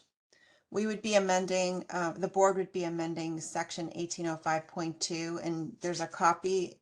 Actually, you can click on the link in the memo at the top in the second sentence. You can see it there, and we would add a fourth item if this is the way you want to go, that would allow people to submit a statement with their name, address, personal identifying information, and that statement that their primary or first language is one other than English, under declaration of certification under penalty of perjury, that the information is true and correct. And we would add something like that to the list, and then it would move forward for approval through the department, and the Office of Administrative Law hopefully approves it, and then it would become effective. And then every contract the board enters into, they would have to allow this as an option in addition to the others for meeting the additional time requirement. Got it. That's very clear. Thank you. And let me just clarify the point of what I was saying in like the 2-hour additional 2-hour timing. I'm actually speaking from personal experience, having taught bilingual education and speaking a second language. When I've taken tests in English, I won't mention the test, but the overall consensus at that time was to they added an additional 4 hours for test takers to complete the exam, and that was across the board for all. And I think I had to take that test for a lot of times. It was just ridiculous amount of time that I took the test. But once they extended that, it decreased my anxiety. Once I knew that I had ample time or a reasonable amount of time to sit there, read the question, and then respond, and an additional time to go back to it and check my work and things like that, with the additional time, not extending the test, if you will, per se, but just the time allotted to take the test. I was then, on my first attempt, I was able to pass that test. So I just wanted to clarify that for folks that may not have understood what I was saying. Okay. So Ms. Walker, in your experience, you think time and a half should be changed to 2 hours? The longer, the better. For me, personally, I would say that, especially when you speak a second language, because there's anxiety, there's also comprehension. I have to read things a couple of times before I really get it. So that takes time. That's time consuming for me to really understand what it is, comprehend what I'm reading, because I have to read it repeatedly over and over again before I get it, or even read it and go back to it. So the more time that one has, especially in my case, and I'm sure there's others out there that are like me, just knowing that I have that time, it reduces some of the anxiety, but also benefits the test taker, literally and reading and comprehending what those questions are asking, if that makes any sense. Yes, thank you. Thank you for asking. Thank you. Any other questions or comments from board members before we go to the public? Okay, and we'll take comments from the public. We'll start in the room there. Are there any speakers in the room? Yes, we do have a speaker. Thank you. Thank you, Ben Caldwell, High Pass Education. Forgive me, I'm more than a little confused here. To summarize, I think currently the BBS has standards for ESL accommodations. They're pretty strict standards. One option, as proposed in the memo, is to, I think, sort of defer to the policies of the exam vendors. Yes. And if I'm understanding correctly, that would, at least in theory, speed up the process and might result in more people being eligible, but it also would lead to some inconsistency between the professions based on inconsistency between the vendors. Yes. Good so far. That's correct. Okay. I think what's being proposed then is that the board revise its standards to be less restrictive and more streamlined so that more people can be eligible while processing times wouldn't take as long, but keeping the consistency between professions and vendors. Am I understanding that correctly? Yeah, so kind of the options are either, do we want to revise? Do you want to just go with what the test vendors have? Okay, I think, and I'd have to sit with this a little bit longer to kind of wrap my head around it, but I think that you know, as a general statement, anything that can expand eligibility here, also be faster in processing, but maintaining consistency between the professions is probably a sensible and good path forward. I will say to Dr. Walker's question about whether the time currently allotted is enough, testing industry standards, the AERA standards, actually demand that for these kinds of accommodations, there needs to be a meaningful analysis of whether they are successful in leveling the playing field. To the degree that such an analysis has not been done, it's one more way that our current exam process is out of alignment with industry standards. So that's fundamentally a data question. It would be great to see some data about it. Thank you.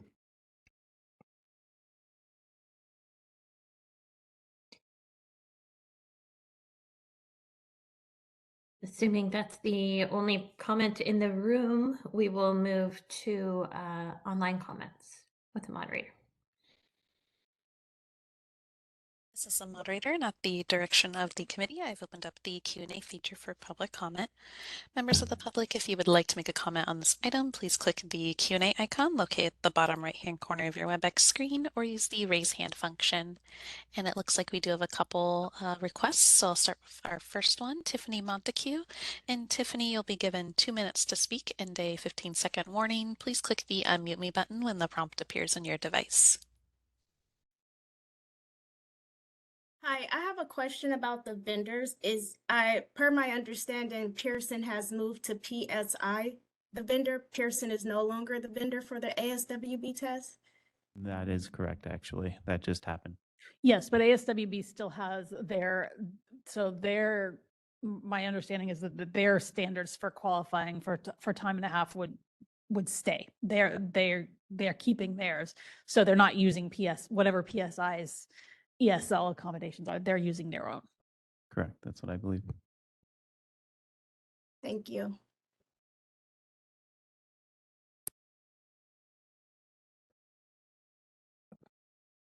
Right, this is the moderator. Next we have Kathy Atkins. And Kathy, you'll be given 2 minutes to speak and a 15-second warning. Please click the unmute me button when the prompt appears on your device.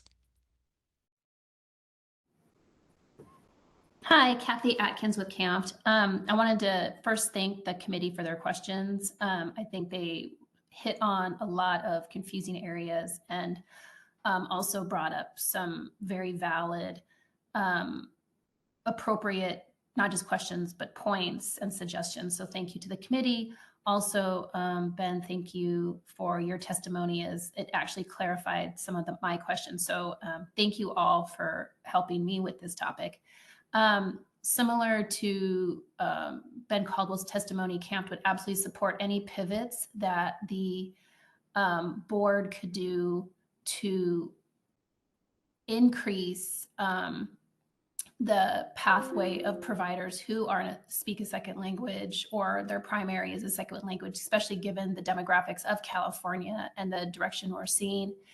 I don't know what's legally required versus, vendor versus board, but, it'd be interesting to see what other boards do, other licensures, other regulated professions.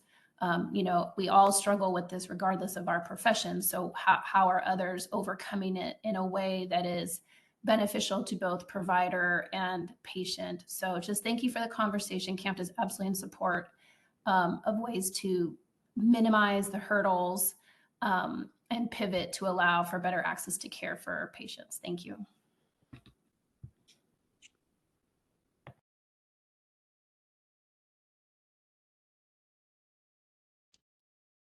All right, this is the moderator. Appears that was our last request for public comment. Would you like me to close the Q&A panel?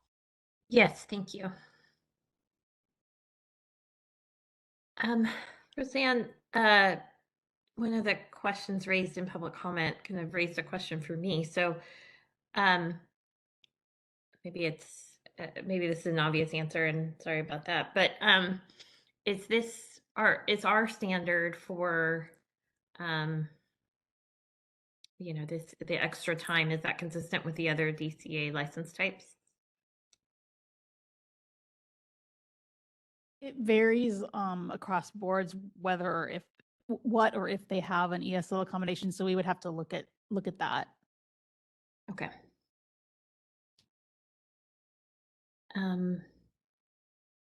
Any additional questions from committee members?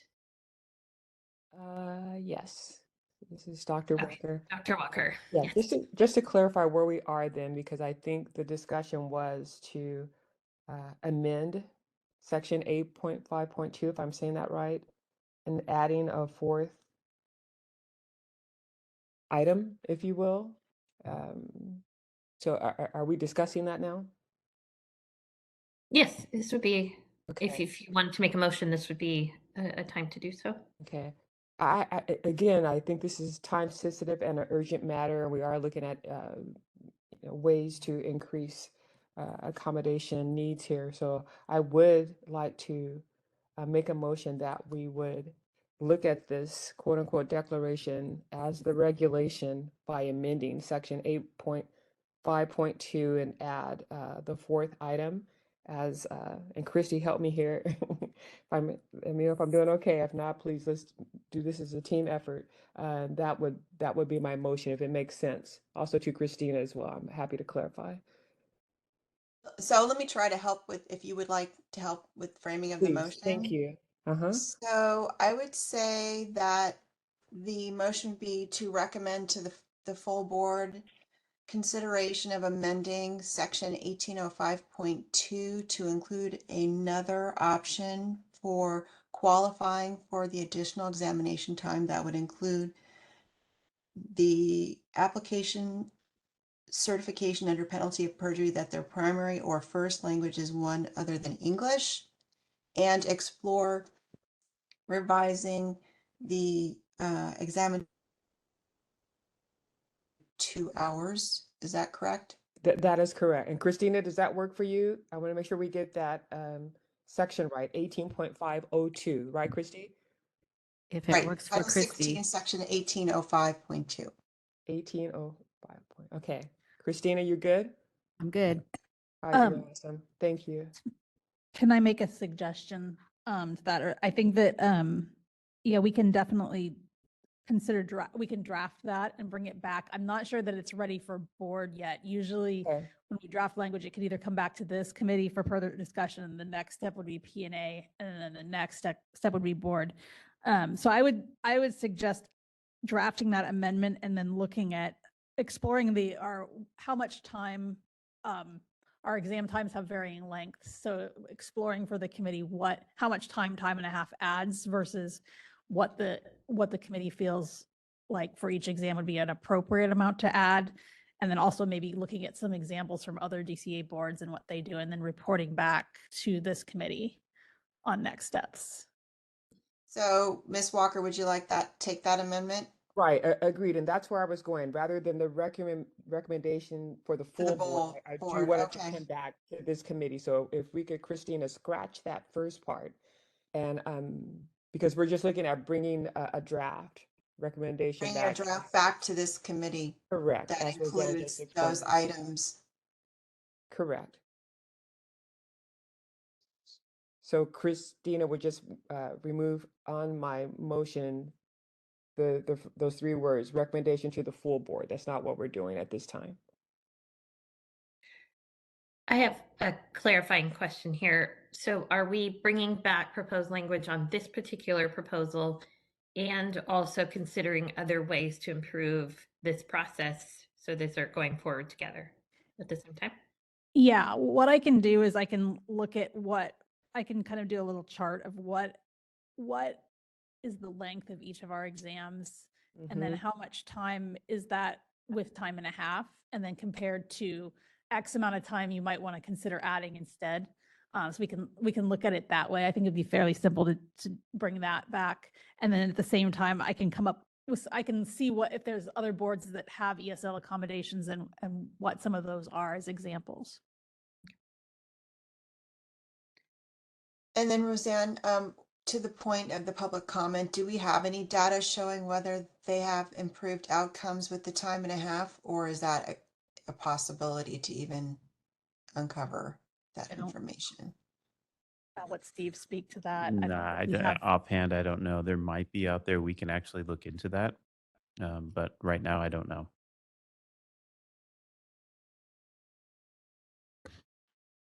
Okay.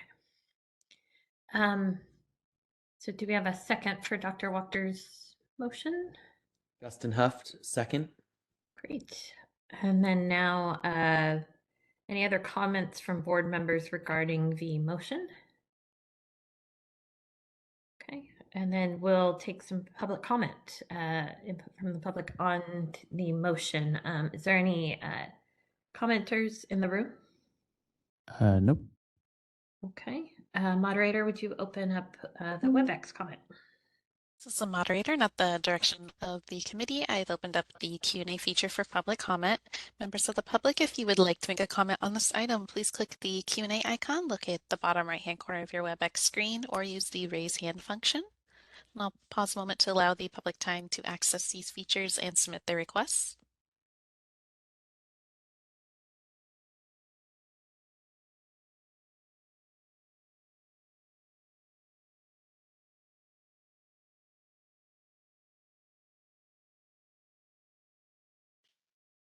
All right, and seeing none, would you like me to close the Q&A panel?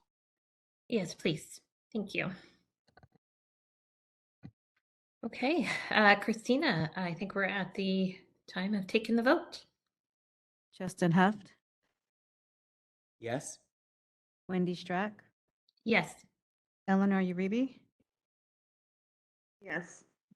Dr. Annette Walker. Yes. Motion carries. Thank you.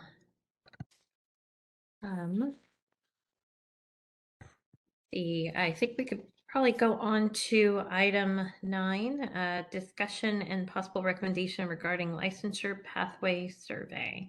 And Steve, I think this is your item. Yes, that is me. So what we're proposing here is to do a survey to ask our registrants or licensees about their experience through the pathway to licensure, and kind of looking at to get some feedback on how they believe their education, their supervision, and the testing experience, what that effect had on them through their licensing pathway. There's been various surveys out there already. We heard a presentation from the California Children's Alliance. They did a survey on barriers to licensure. ASWB has been holding community conversations, and they just came out with a report, which I'll be actually sharing with you at a later date. And so I thought it might be interesting to ask some questions of our registrant and licensing population so we can hear their feedback. While the questions are maybe looking over what we're trying to glean from the information, this is not a scientific study, just to let you know. So I know there will be, hopefully, I will get some good feedback as to some of the questions, but we're hoping to kind of look at, the satisfaction with a registrant or a licensee had with their master's program, thinking and looking into seeing whether it had any effect if they had an online course or they online or in-person or hybrid course, getting their idea of their satisfaction if they believe that helped them through the process. Same with kind of supervision. We want to look at was it difficult for them to find supervision, and what they believe the impact of their supervision was on their pathway. And then lastly, with the exams, getting some more information about how they approached the exam, what their preparation was, and their experience was. As I said, honestly, this is not a scientific survey, but I think it would be, I'm really interested in hearing from our registrants and licensees about their thoughts on some of the barriers that they may have faced during their pathway or are currently facing, because this is for a registrant population also. So I've offered here some draft questions. What we would do is do the Survey Monkey distribute it like we with listserv through our social media, ask for the associations to distribute it. The hope is to get some information back by the next meeting in April and present you with a report on what we have received. So hopefully you've had a chance to look over some of the questions, and I will like to hear some comments and suggestions. Great. Thank you, Steve. I had two questions that I kind of made some notes about potentially adding. One is in the supervision section. Can we ask if the position they had while they were being supervised was paid?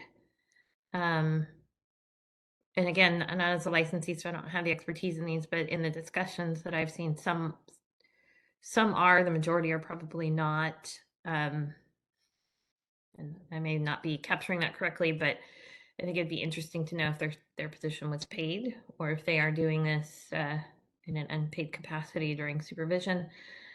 And then on the exam questions, can we ask about how many retakes? Because we did ask if they had to retake, but we didn't ask how many times. And so I wonder if that correlates to past, at some point, if they've taken it enough times, or do they just give up and then we kind of lose them in the process there? So those were two things off the top of my head, but I will look to my colleagues for any additional comments or questions here. Justin Huff, no, I'm glad you identified that because I also was wondering about if they were being paid during supervision and also how many times they've had to take the test to pass. Thank you. Ditto. Dr. Walker? Yes. Yeah, I agree with you both. Okay. Any other questions that we want to add or revise on these? Okay, trying to scroll through to make sure I see everyone. Okay. And this might be time to go to members of the public for any feedback on this one. So anybody in the room? Yes. Real quick, sorry. Sorry. No, go Justin ahead. Huff. Some of the language is strictly for master's programs, and some of our licensees are pursuing doctoral degrees as well. So that should be changed to graduate degree or graduate program.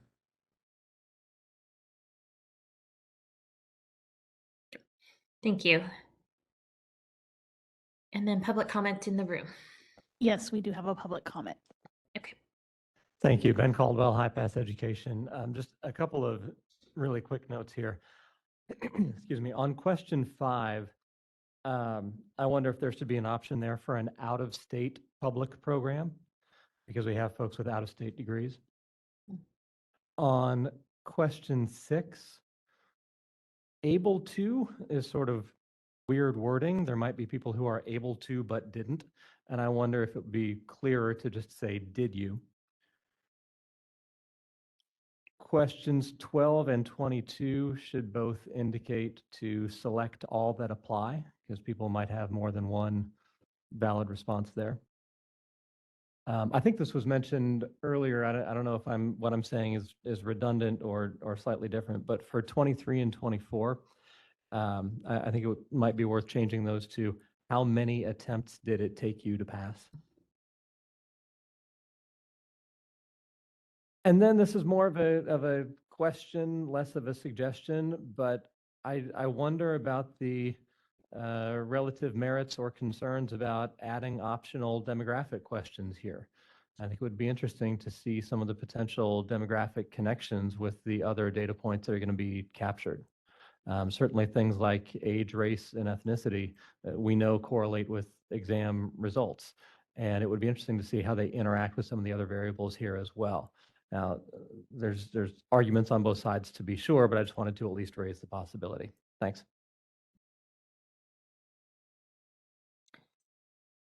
Great. Seeing no other comments in the room, we'll open up WebEx for online comments, please. This is the moderator, and at the direction of the committee, I've opened up the Q&A feature for public comment.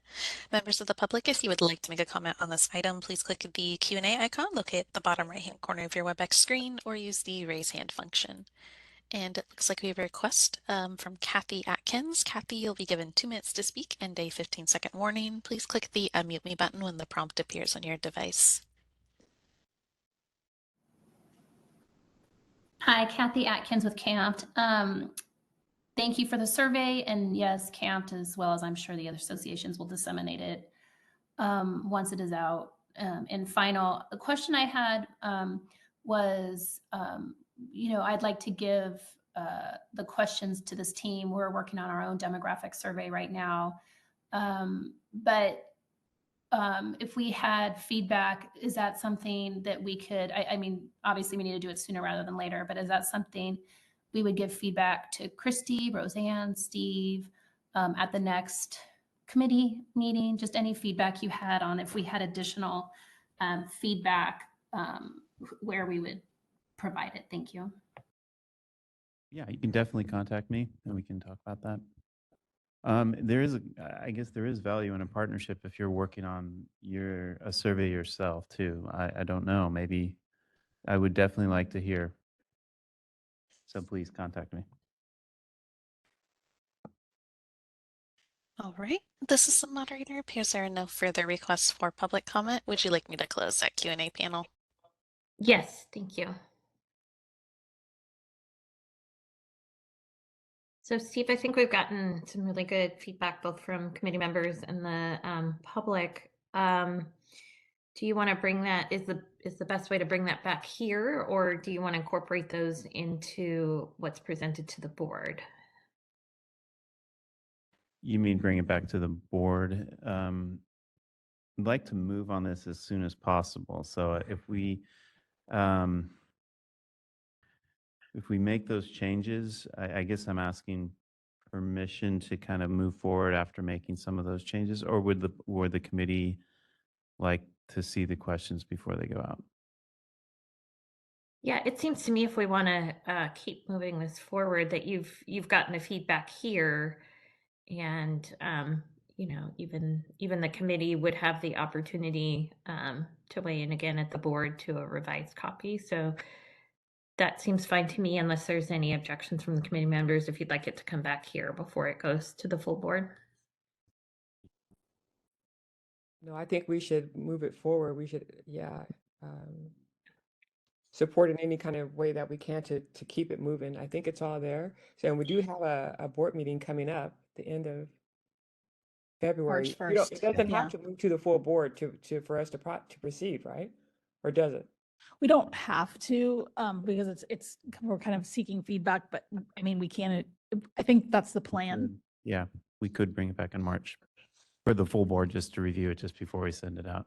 Just to get as many opinions. It's always possible. We don't necessarily, we're not like seeking an official approval for it, but it's always better when you're doing a survey to have as many voices and feedback as possible, because what we don't want to happen is we leave out a question that somebody really wanted to ask that nobody else thought of. So having all the board weigh in is probably the most beneficial. Especially now, since we my discussions with CAMP, that might be pretty good. So we might make some changes. So and we can do that on March 1st. So that's not too far out. It won't delay us too much. That sounds good. Thank you. So you don't necessarily need a motion from us on that, or you do? All right. No, we will bring it to the board on March 1st. Great. Thank you. Moving on to item 10. I wanted to add a comment real quick before. Of course. That's okay. On the survey, it was question 9, and it talks about barriers.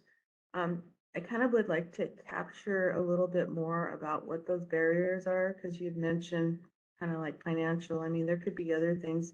I mean, possibly even putting in parentheses financial, illness, time, like maybe people who are single parents, but just kind of giving maybe an example. I don't know, but I'm also thinking maybe if somebody doesn't have the finances, they weren't, you know, maybe even that question, were you able to take, I think you said that if you're able to take a test, like a prep test, because I would imagine someone who doesn't have the finances wouldn't be able to do that. So I don't know if that could be something that you could put in there. Oh, yeah. No, we could possibly add some suggestions there and then a comment box if they can explain different. That might be.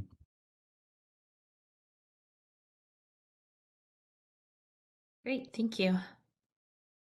Any other closing comments? Scroll through. I wish I could see everybody all at once on my little scroll here. Okay, so then we're good on moving to item 10. Update on the implementation of voluntary demographic survey for candidates taking board developed exams. And I think this is for Steve. Yes, and just wanted to give you a real quick update. We're keep pursuing the demographic survey that we wanted to present to our exam candidates who are taking the law and ethics exam and the LMFT clinical exam and LAP exam. We have in the previous board meeting, committee meetings, discussed that.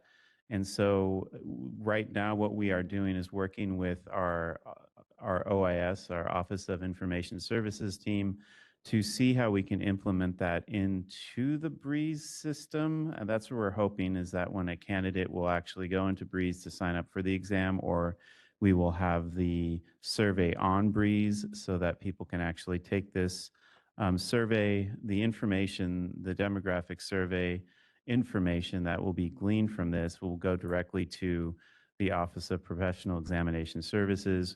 The board staff will not have access to that.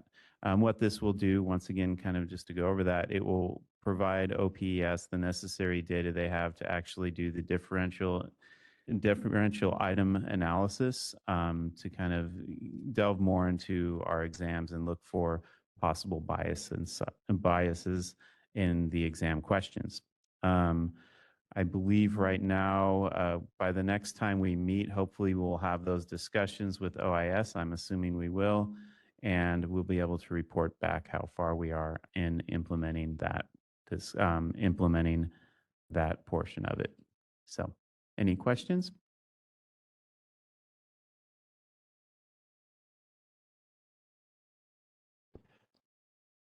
I muted myself there. Sorry about that. Committee members, any questions at this time?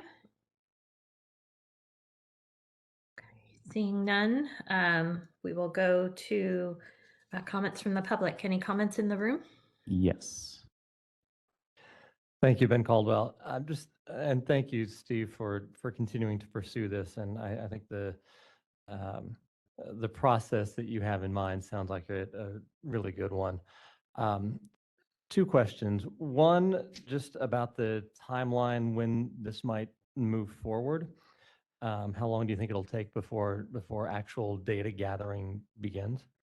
You know, I don't want to give any estimates because this does involve actually system changes and such, which can take quite a fair time. And I would imagine, unfortunately, I think data collection probably would start, I mean, I think as early as next year. So unfortunately.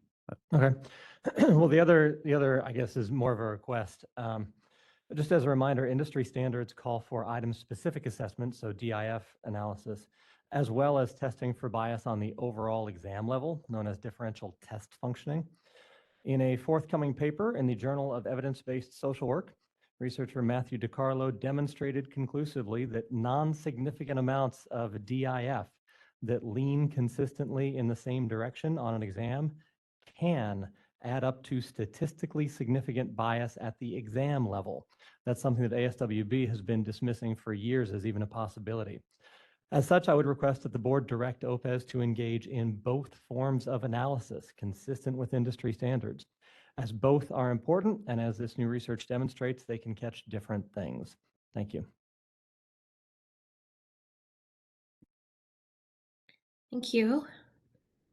Assuming no other comments in the room, we can, moderator, would you please open WebEx comment? This is a moderator, and at the direction of the committee, I've opened up the Q&A feature for public comment. Members of the public, if you would like to make a comment on this item, please click the Q&A icon located at the bottom right-hand corner of your WebEx screen or use the raise hand function. I'll pause a moment to allow the public time to access these features and submit their requests.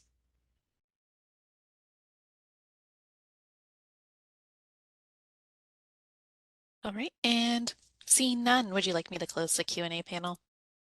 Yes, thank you. Okay, just returning one more time to committee members, see if there's any other input and comments. Justin, is your hand up? No. Okay, sorry. All right, then I think we will be moving on to item 11, review and discussion of the development of a board-developed law and ethics continuing education course. Steve.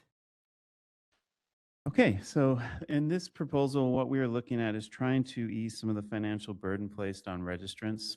Currently, right now, to renew a registration as an AMFT, ASW, or APCC, you are required to take a 3-hour continuing education course in California Law and Ethics. You need to participate in the Law and Ethics exam until passed, and then pay a renewal fee of $150. And kind of reviewing how much those cost, it's $150 for the renewal, $150 to take the actual exam, clinical exam, the Law and Ethics exam. And then CE courses can range anywhere from $30 to $100. So what we are proposing is to look at developing our own continuing education law and ethics continuing education course that a registrant would be able to take for free. Other boards have done similar things. Pharmacy has a law and ethics course, law and then an ethics course that you can actually take online and apply to your continuing education. And just recently, we're kind of looking at Board of Psychology. Looks like they might offer the same thing.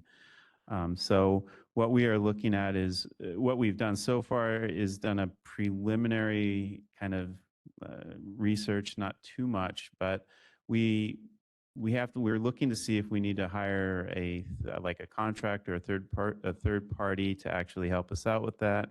One of our concerns would be making sure that the content is appropriate and precise. So we don't want to, I don't know if we could really rely on necessarily on board staff alone, especially for the ethics portion. So kind of getting ideas on that. Really just wanted to get your opinion on whether you think we should kind of continue looking at this. Is it something that sounds like you would like to pursue? Any comments or thoughts would be great. Justin Huff, yeah, I think that this is an excellent idea. I would like to see the board provide a wide variety of materials, not just CE courses, but also things like exam prep materials. And so I think that the more we can do, the better we are helping our constituents. Totally agree. Dr. Walker or? I agree as well. Sounds like a motion to me, Justin. Well, yeah. Do you need a motion from us, Steve? Okay. So we don't really need a motion. Just thank you for. It sounds like we should keep working on this, and by the next committee meeting, I'll hopefully bring back a more precise plan to move ahead with this. So. Okay. And Eleanor, did you also have comments? I'm sorry, I think I cut you off. No, I was just saying, I think that's a great idea. I think it could be central for people to be able to locate, make it easily accessible, help people who don't have the finances. So I think it's a great idea. Great. With that, we will go to comments from the public. Are there any comments in the room? Yes. Thank you, Ben Caldwell, High Pass Education. I'm obviously not a disinterested party here. My company is a CAMFT-approved CE provider. This is one of the courses that we offer. I do appreciate that the board is taking a hard look at the very real financial impact of various requirements on associates. So I'm not going to go to a pro or a con place, but there are three things that I would simply note here for consideration. First, the notion that these courses cost associates between $30 and $100 is not entirely accurate. A great many associates already get this course for free. Either their employer provides it for them, their county does if they work in public mental health, or they take it from a CE provider or an association who uses the course as kind of a loss leader, as some do. So for many associates, the cost of this course is already nothing. Second, I would note that in the statutory and regulatory references listed in the memo, there's no indication that a licensee or registrant can receive CE credit by taking a course provided directly by the board itself. So to offer this directly would appear to require at minimum a regulatory change. And then lastly, as a CE provider, knowing the great amount of responsibility on instructors in this topic area, and this goes back to what you were saying, Steve, about the ethics portion, I wonder about the ability of a presenter to engage in any kind of interpretation or opinion as part of a BBS issued course. Obviously, you would put disclaimers on it, but anything that comes out directly from the BBS is going to be seen by registrants as policy of the board. And that can make discussion of issues with depth or complexity to them more challenging. Those are all, I think, resolvable concerns, but I think they're also worth considering as you carry this further. Thank you. Okay, thank you. Moderator, are there any comments on WebEx? This is the moderator, and at the direction of the committee, I've opened up the Q&A feature for public comment. Members of the public, if you would like to make a comment on this item, please click the Q&A icon located at the bottom right-hand corner of your WebEx screen, or use the raise hand function. And it looks like we have a request from Kathy Atkins. Once again, Kathy, you'll be given 2 minutes to speak and a 15-second warning. Please click the unmute me button when the prompt appears on your device. Hi, this is Kathy Atkins from CAMPT. Similar to Ben's testimony, CAMPT is in the similar position, and so we're not testifying that this is a pro or con or anything like that.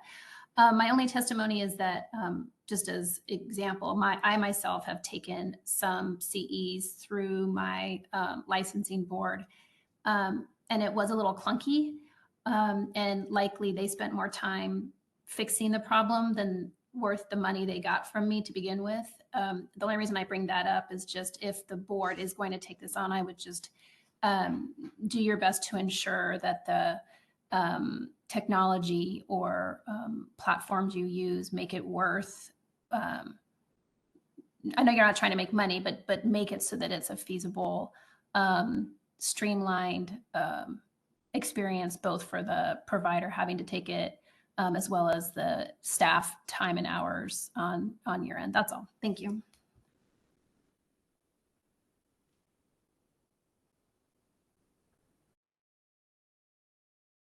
All right, this is the moderator. Appears there are no further requests for public comment. Would you like me to close the Q&A panel? Yes, thank you. Okay, it seems like we got some good feedback, so to incorporate in as we continue the conversation on this, Steve. Oh yeah, that was good. We'll take that back and then come back in the next committee meeting and discuss it some more. Okay. Any other, before we leave this item, any other comments from committee members? Okay, all right. And then on to item 12, suggestions for future agenda items. Do we have any committee members with suggestions for future committee meetings items? Okay, seeing none, we'll go to the public. Any suggested future agenda items in the room? No. Okay, moderator, can we open WebEx for this item? This is the moderator, and at the direction of the committee, I've opened up the Q&A feature for public comment. Members of the public, if you would like to make a comment on this item, please click the Q&A icon located at the bottom right-hand corner of your WebEx screen, or use the raise hand function. I'll pause a moment to allow the public time to access these features and submit their requests.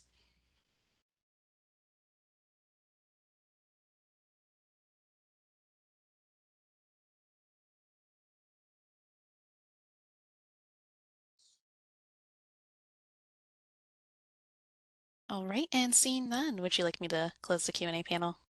Yes, thank you. Actually, you know what? Since the next one is public comment, I'll just leave it open. Okay. Okay, so for item number 13, it's public comment for items not on the agenda. As a reminder, the board may not discuss or take action on any matter raised during this public comment section, except to decide whether to place the matter on the agenda of a future meeting.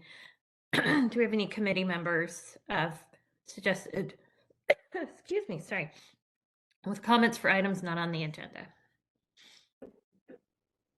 Okay.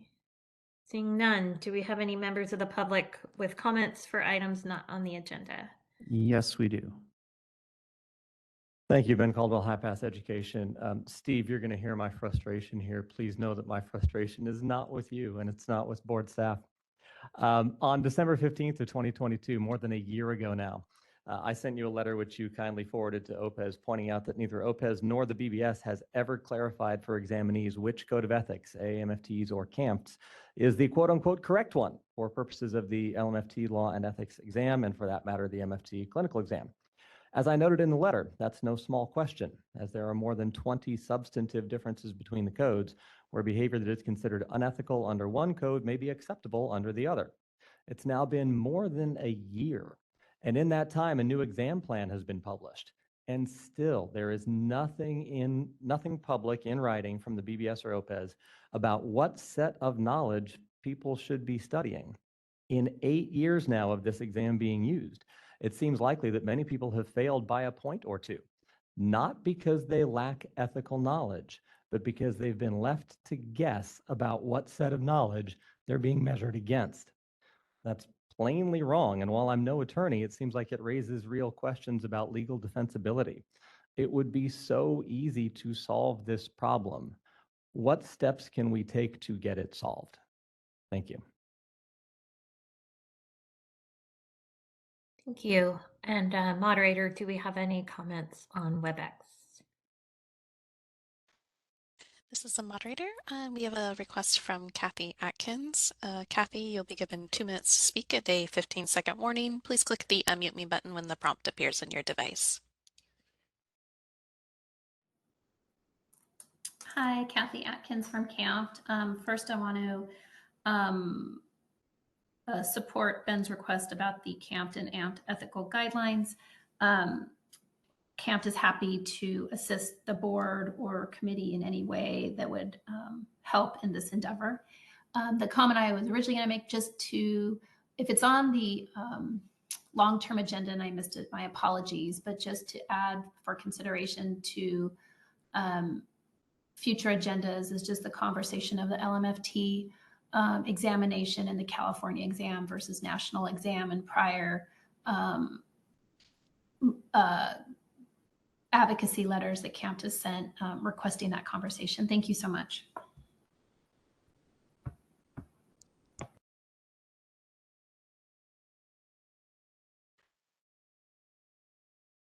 All right, this is the moderator. It looks like we do have a couple more requests for public comment. Next, we have Kristen DeFlores. And Kristen, you'll be given 2 minutes to speak and a 15-second warning. Please click the unmute me button when the prompt appears on your device.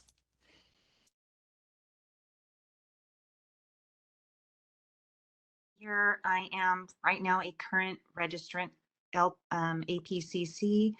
I want to kind of piggyback off of Ben Caldwell and the law and ethics exam, which I recently took probably just a few months ago. And I did pass the law part on the exam, and I did not pass the ethical part on the exam by just a few points. And it was very difficult to decipher on the questions of which ethical way to go.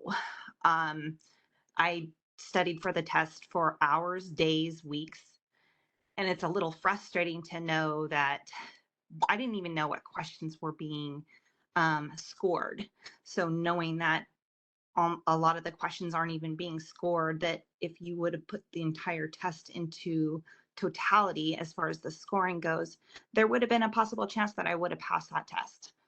So I just wanted to make note of that the law and ethics exam and how it's scored and the questions may be something to be addressed. Thank you.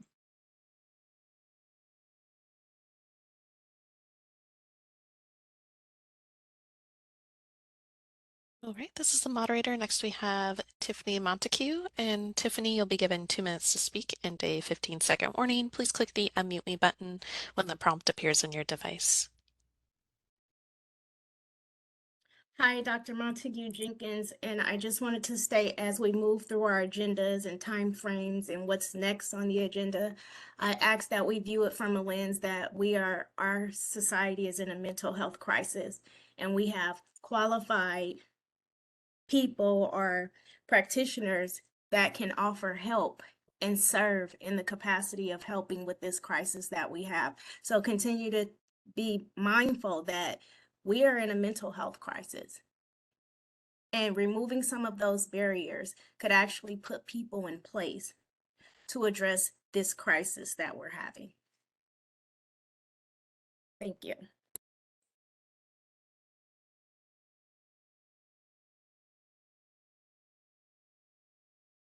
All right, this is a moderator. Appears there are no further requests for public comment. Would you like me to close the Q&A panel? Yes, please. Thank you.